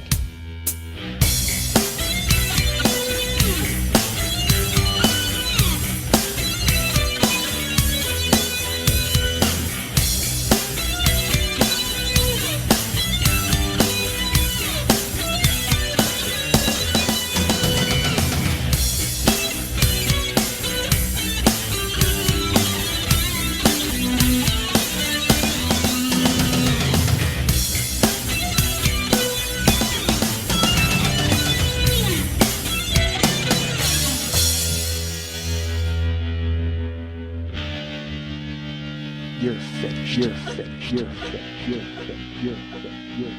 You're finished. You're finished.